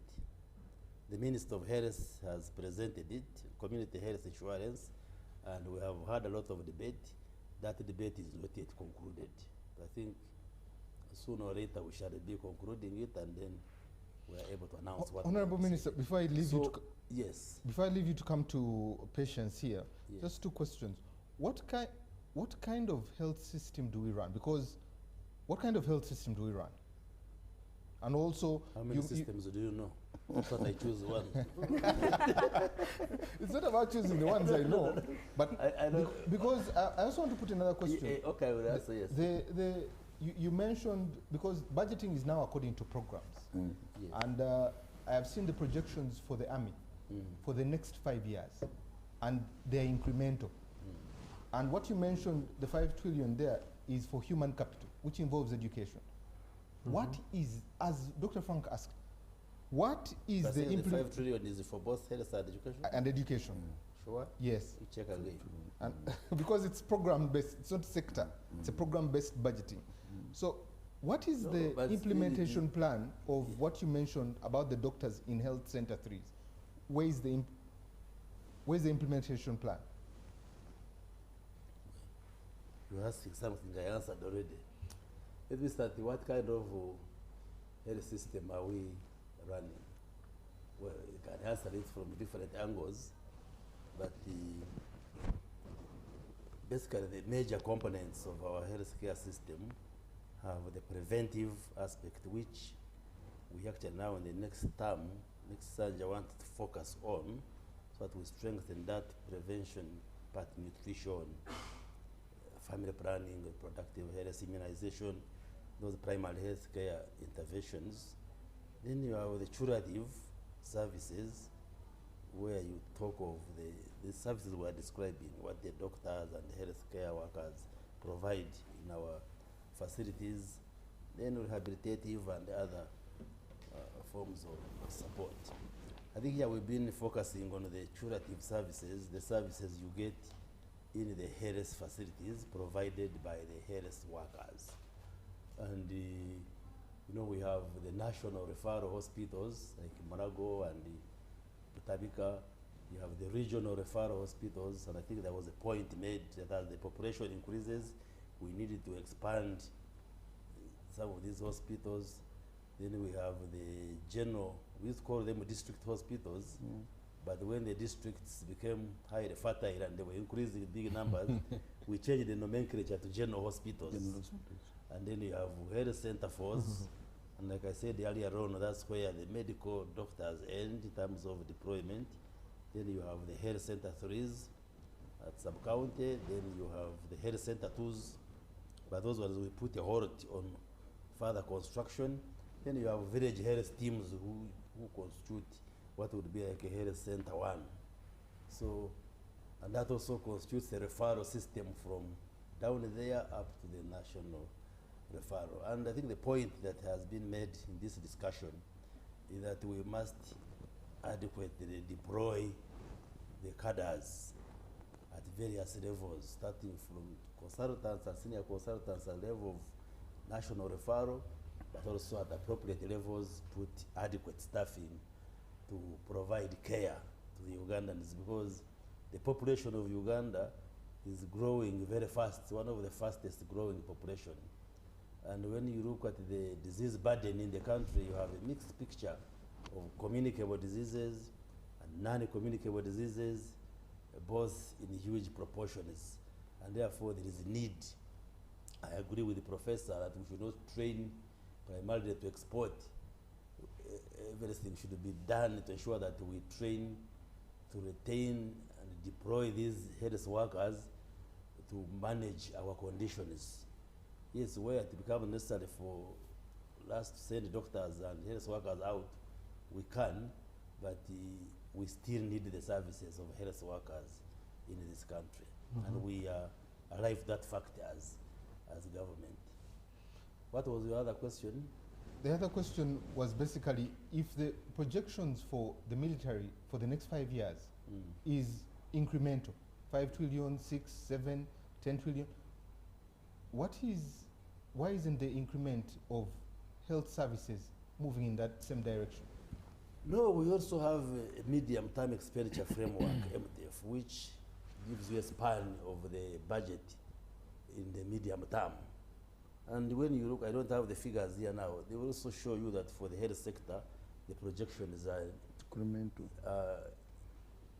increasing. Show an increase in the budget for the health sector. I can Google and give you the figures. But while it is true for the army, it is also true for the health sector, true for education. Actually, the health sector is one of the priority sectors that receives significant funding. Defense and security, education, health, infrastructure, which is roads and electricity, those are the top heavy debt areas. Yeah, even debt repayment, because when you borrow, you must pay. Okay. You must pay.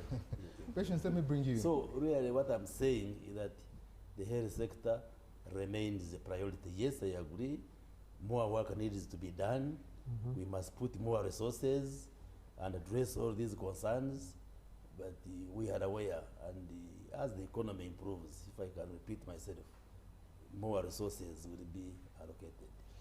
Thank you very much, Honorable Minister. I'm bringing patience. Technology is really advancing, especially when you look at AI, but also global pressures. It's now a global village. When you look at these two elements and look at what Dr. Frank talked about, in 3 years we'll have 3,000 doctors that are still in the 40% lingering. How does technology disrupt this, and how do we prepare ourselves for this disruption? Thank you so much, Timothy, for your question. I'm glad the minister is here. I hope I'm setting myself for an advisory role in his IT department. But of course, that is please. You see, technology is definitely growing rapidly, and from listening to these conversations, I want us to broaden even the whole health sector to beyond doctor-patient, engagement, but to the doctors or the medics who are in the Infectious Diseases Institute, the ones with CDC, the ones doing research. We need innovations as a country. I think we remember during the COVID-19 pandemic, COVIDX, which was a good invention and saved so many people in the pandemic. So the question we need to ask ourselves as a country is... And we have provided money, the tune of, I think, over 3 billion to support the professor to build clinical trials and develop it into. Yes, that is very good to hear. But Honorable Minister and the members of the panel and the viewers, I want to assure you that young people out there are very actively thinking and innovating ways of how to support the health sector. But they need government support. The professor here mentioned they need to be valued. Human beings, it's in human nature to feel good when they are appreciated or noticed. Because many times I'll tell you, on the global scale, many young people are awarded accolades, they are recognized. There is someone, Dr. Ekoru Comfort, was recently put on Forbes 30 under 30 in Africa for innovation in the medical field. You know, she was doing something around Kanga care, neonatal kind of care for young babies. And then there's even M-Scan. But these people are struggling with funding. And these are just mentions of people I have seen posting about their work. So if the government can also actively invest in innovations beyond the technology, the application, so that we even reduce the number of patients going to hospitals, by the way. You just sit at the comfort of your home and talk to a doctor online, and then you get the right support. Or like we are seeing the different pharmacies that have online deliveries of medications. Some people are very old and may not be able to go to the hospital, but at the comfort of their home, they get this kind of support. So I think government needs to prioritize funding. There's recently, I think in the previous parliament, the youth MP of Northern Uganda was pushing for a bill around funding startup capital for youth. In that startup capital, we can put the health, we can put all these other sectors. Trust me, this will increase innovation and creativity in Uganda, and we shall become also a center of technology and economic growth in East Africa, just like Kenya is already doing, with all those different offices grabbing office space in their country. So that speaks to it. But also beyond that, when the president of the Medical Association was speaking about they need to employ these doctors, I wanted to also bring the fact that as we employ, we need to think about how to ease the work of these medical workers. Once you're putting them in up-country places, what is the package like? As the NPA, what is the cost analysis of retaining one doctor in the country versus the cost analysis of losing out on a doctor who has gone out of the country? Because you're looking at the 5 years spent on educating them, all that labor investment is going out. But when you look at the one who is remaining, how much do they need to be retained? Both digitally, both physically. You might send one in Koboko, my village, and there's a lot of issues. When you send someone who is not from Koboko there, they'll have cultural shock from what is happening. It is a highly border district with so much going on. You have to learn the language, you have to, which happens in many different workspaces. But in the health department, what is the government doing to intentionally improve on their hardship allowances? And being a woman on this panel, I'll speak about the gender challenge that is there. This woman is leaving kids of 3 months old or 9 months old with a husband in Kampala. You're taking her to Koboko, but the hardship allowance is not matching that impact. Now you're going to go to the health center and you're finding a nurse who is very annoyed very early in the morning. She's telling you, put your hand here. They even prick you very wrongly. You get cases of being diagnosed wrongly, like the recent case we have been seeing on the HIV something. And then the burnout is real. I have had cases of doctors or interns working for 36 hours. So you meet a doctor who has worked on the 35th hour, trust me, you'll either get wrong diagnosis both in public and private sectors, because some are money-minded in the private sector. So anything, you come with headache, you leave with a cannula. That has been standard procedure in most spaces. And I know that the Medical Council is doing a lot of checks and balances there to ensure they curb that. But how best can we curb burnout, even using the technological services that are there? But beyond that also, how best can the government improve on the retention program?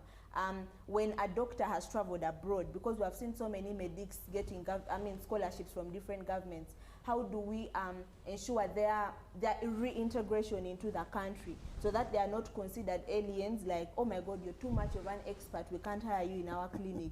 Instead, we should be happy that they are back to circulate this knowledge, and that should be matched by the amount of money paid to them, the amount of hardship allowance given to them, but the amount of recognition and value addition being given to them.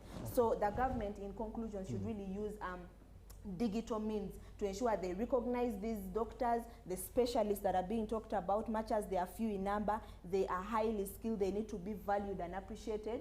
But above all, the Minister of ICT, I'm sure, is doing a lot of work towards improving digitization in the country, including the digital policies that in turn will affect other sectors.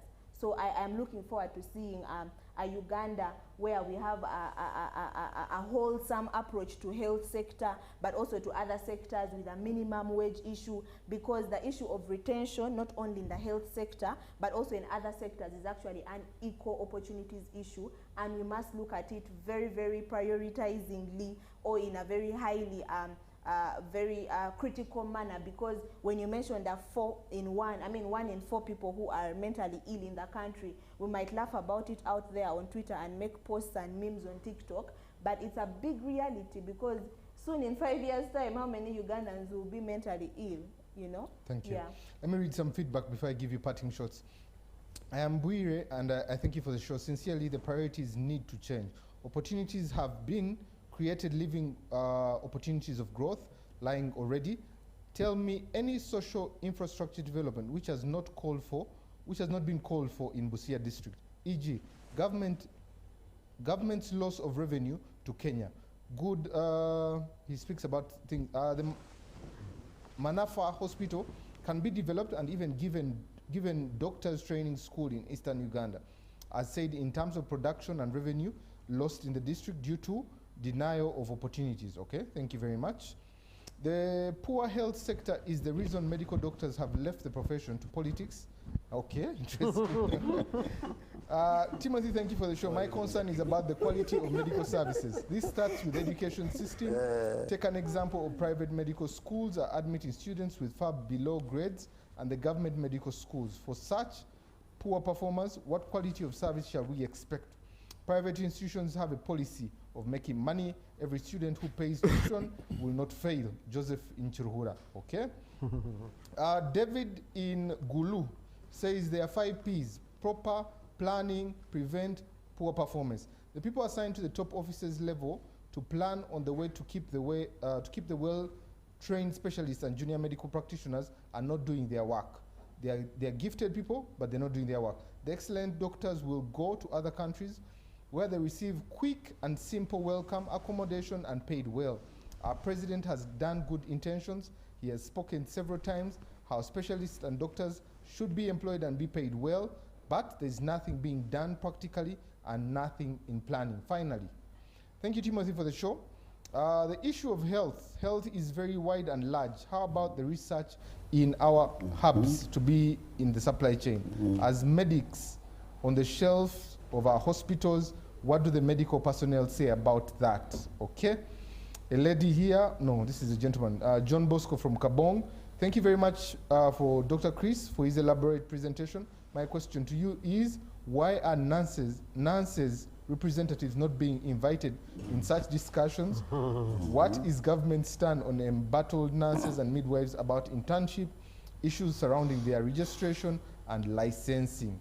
Quite a number of messages, but we'll leave it at that and be able to have parting shots. The question is for you. Why didn't you invite the nurses? Yes. I tried to speak for them. I'll start with Patience, Dr. Frank, Dr. Joel, Honorable Mkitale, and finally the Honorable Minister. Your parting shots. Okay. 2 minutes. Okay, thank you so much.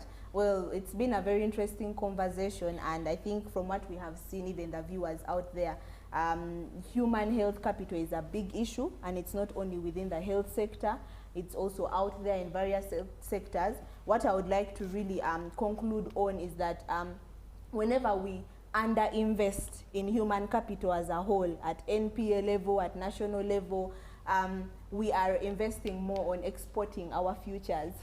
You know, because you're going to reduce on that investment in human capital, and a lot of people are going to go out there and they will be taken away. There was someone joking and saying, when you always overexpress yourself, you know, as a young person, great views, you're ambitious and whatnot, you're setting yourself up for export, which is very sad, because ideally we should use that within the country. So I really look forward to seeing money in the economy, Honorable Minister, and NPA, especially money in the human capital bit, because then we shall be able to have quality education, quality health care, quality of life will even improve. I will literally wake up very early to go to work, because I know every hour I'm spending there is being accounted for by a minimum wage rate.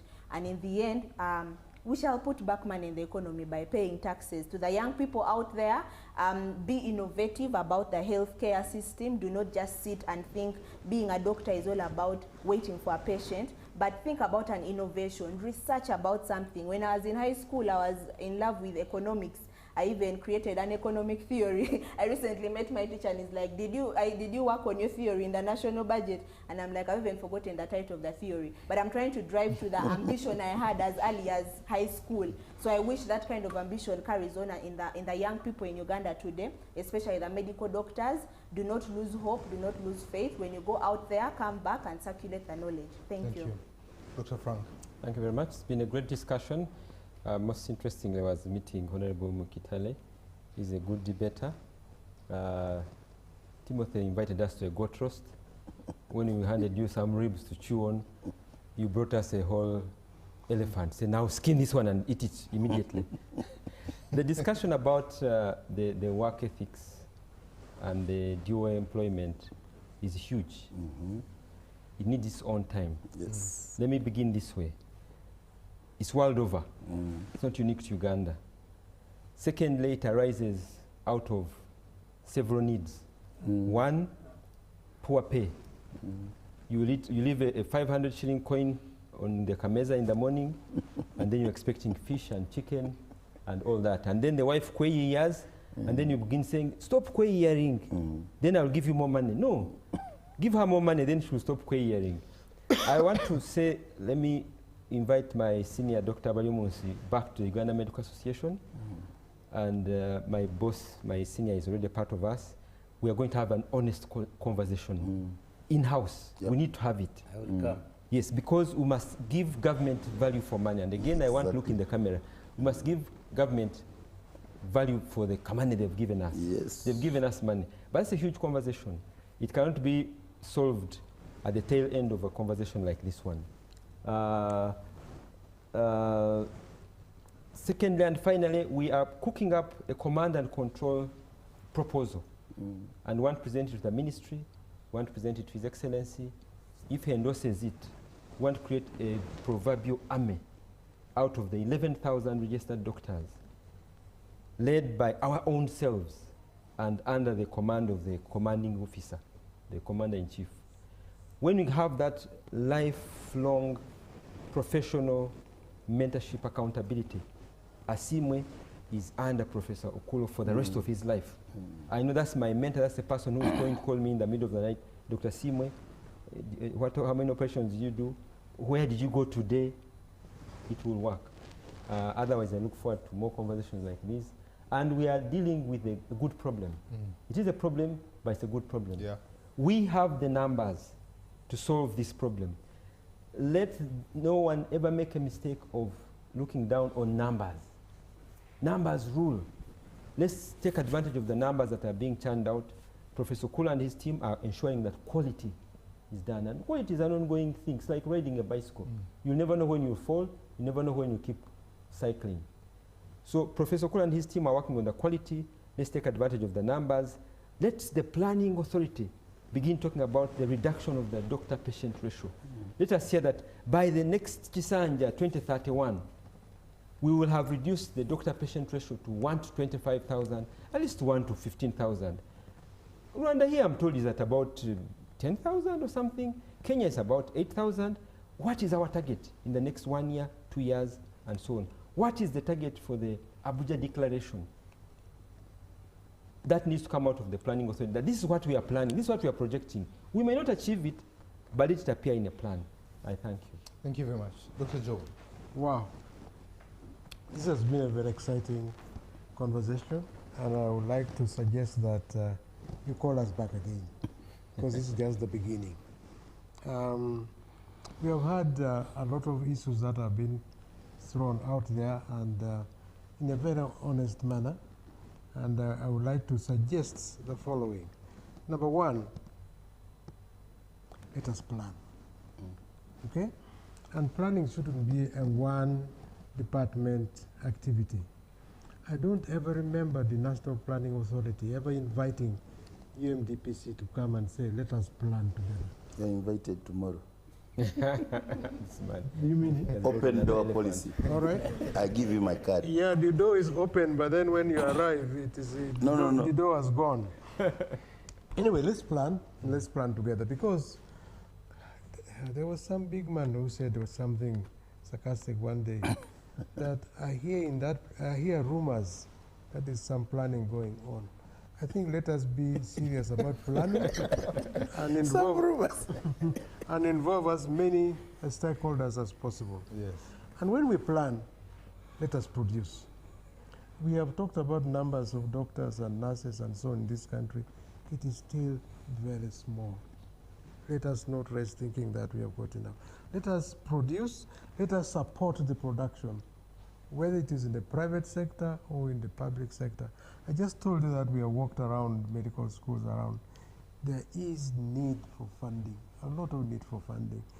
Many of the hospitals, many of the medical schools are understaffed.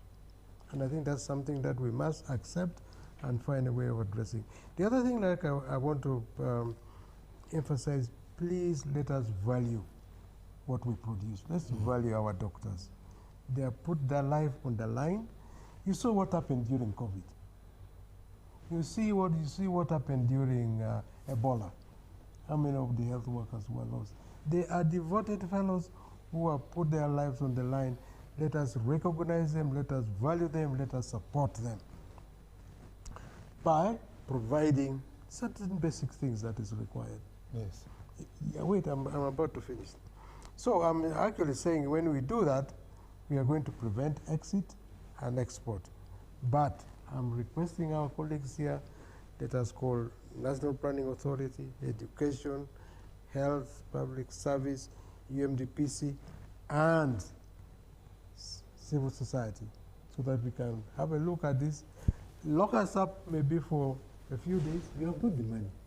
Just lock us up for a few days, and we'll be able to produce. Thank you very much. Honorable Mukitali.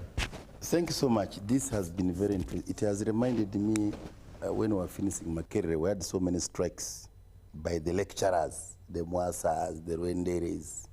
Until one time they got a package from the president, I think the minister was Mshega, and then the non-teaching staff also went on strike to show that they are very important. So that, to emphasize the point I was saying, health centers are not run by only doctors. The other non-doctors are very important and actually most of the time present. And also I'm saying that health is not given by just doctors. Government is spending in infrastructure, is paying medical supplies, is spending in equipment, but for them to become doctors, government has trained them.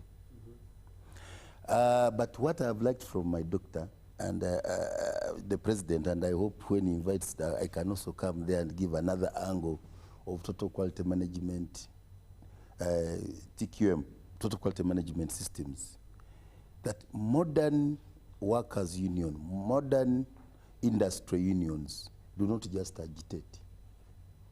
The demand for professionalism and ethical conduct should not come from Diana Atwine and Ruth Acheng. It should start from the medical fraternity. That's what they call self-regulation. If you do that, then the other debate of the, I called it coexistence. I was trying to be diplomatic. Because for us in NPA, we are not saying that jobs are going to be created by the government only. Government is only going to provide about 500 jobs, including army teachers and everybody. The other 10 million jobs we need are coming from private sector. So the private sector must be enabled, and we must recognize those in private sector who are also the ones paying taxes for all these many needs government of Uganda have. So it is intentional that for us in charge of integrated multi-sectoral planning, we don't just look at, even in health, I'm looking already at the others. I can't just look at doctors alone. Okay. But the emphasis that it is very important. By the way, we also have to recognize the non-government, apart from the private sector, the Catholic Church, the faith-based, the Protestant Medical Bureau, and the Kivulis, the Muslims, and other NGOs are also doing a very big, important role in as far as this is concerned.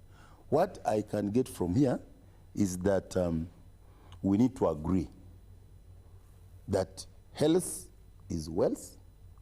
Even all the good intentions we are talking about of growing the economy, it is important that we are all a health population. And having mentioned that not only the census, but even our report this week we've made on the state of health in the country. Okay. We cannot run away Thank from you. the importance of this. Lastly, the Honorable Minister. Yes, as we conclude, the post-colonial state in Africa has suffered challenges addressing questions of the quality of the population, and particularly the issue of employment and providing decent employment opportunities. And when you look at what is happening, say from West Africa, the Sahel region, young people drowning in the Mediterranean, trying to cross over to Europe. When you stand on the other side of the Mediterranean, bodies of Africans, the young people, you see them come, those who have drowned. When you look at what is happening in the Horn of Africa, the young people who walk on foot and cross the Red Sea and go to look for opportunities there. Even here in Uganda, these young people who go as housemates, it's a challenge that Africa faces, which we as leaders must confront, must address. Now, the decision to expand the education space by allowing the private sector to invest in universities and medical schools, resulting in thousands of medical doctors and health workers coming out, should be applauded. It is positive because we have a health care challenge in our setting, and therefore we need health workers. That's positive.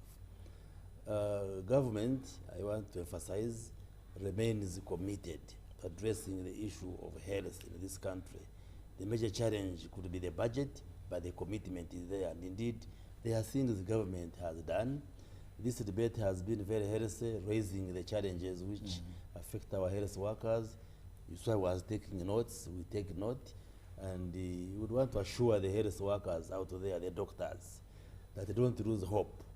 This discussion is within the government, like I have said. We are discussing issues of enhancement of pay, issues of deploying our doctors and other health workers. So we are not really blind and deaf to the concerns of health workers. And some of us who are medically trained and we sit in government positions, we are your advocates and your ambassadors. We raise these issues because if you trace by history, we've been advocating for the welfare of health workers. In 95, 96, we closed the health care system pushing for better pay. That's how we got a lunch allowance and many others. So some of us have a history of advocating for the cause of health workers. So Frank and our chairman of the council and you, the health workers watching us, do not lose hope. We shall do everything possible to see that the welfare concerns of health workers, prioritization of health workers remains top on the agenda of government. And I want to thank Professor Okuro. I've met him in medical schools trying to insist on standards. I've met him in hospitals ensuring that the health workers are disciplined. The council is doing a good job and I want to salute you. Frank, I just wanted to say, before I was appointed a minister, I was moving a bill as a private member's bill to create the Uganda Medical Society, which is UMA by statute. But when I was appointed a minister can't move a private member's bill. The MP I gave the bill, I didn't have sufficient vigor to move it. But we can work together. I will rise to your challenge of the invitation to engage with the doctors, the Uganda Medical Association, so that we put our heads together and see how we can address some of these challenges. And the doors of government are open to this engagement, and I agree with you. The welfare concerns of our health workers must be addressed. Okay. And some of us are committed to making a contribution to ensuring that we achieve that. Thank you. Gentlemen and lady, thank you so much for gracing us by coming to this show. I also want to thank the production team for making today possible, but also especially you who has watched and sent in a message today to be able to have this conversation. We'll end with this quote: "A healthy outside starts from the inside." Good morning.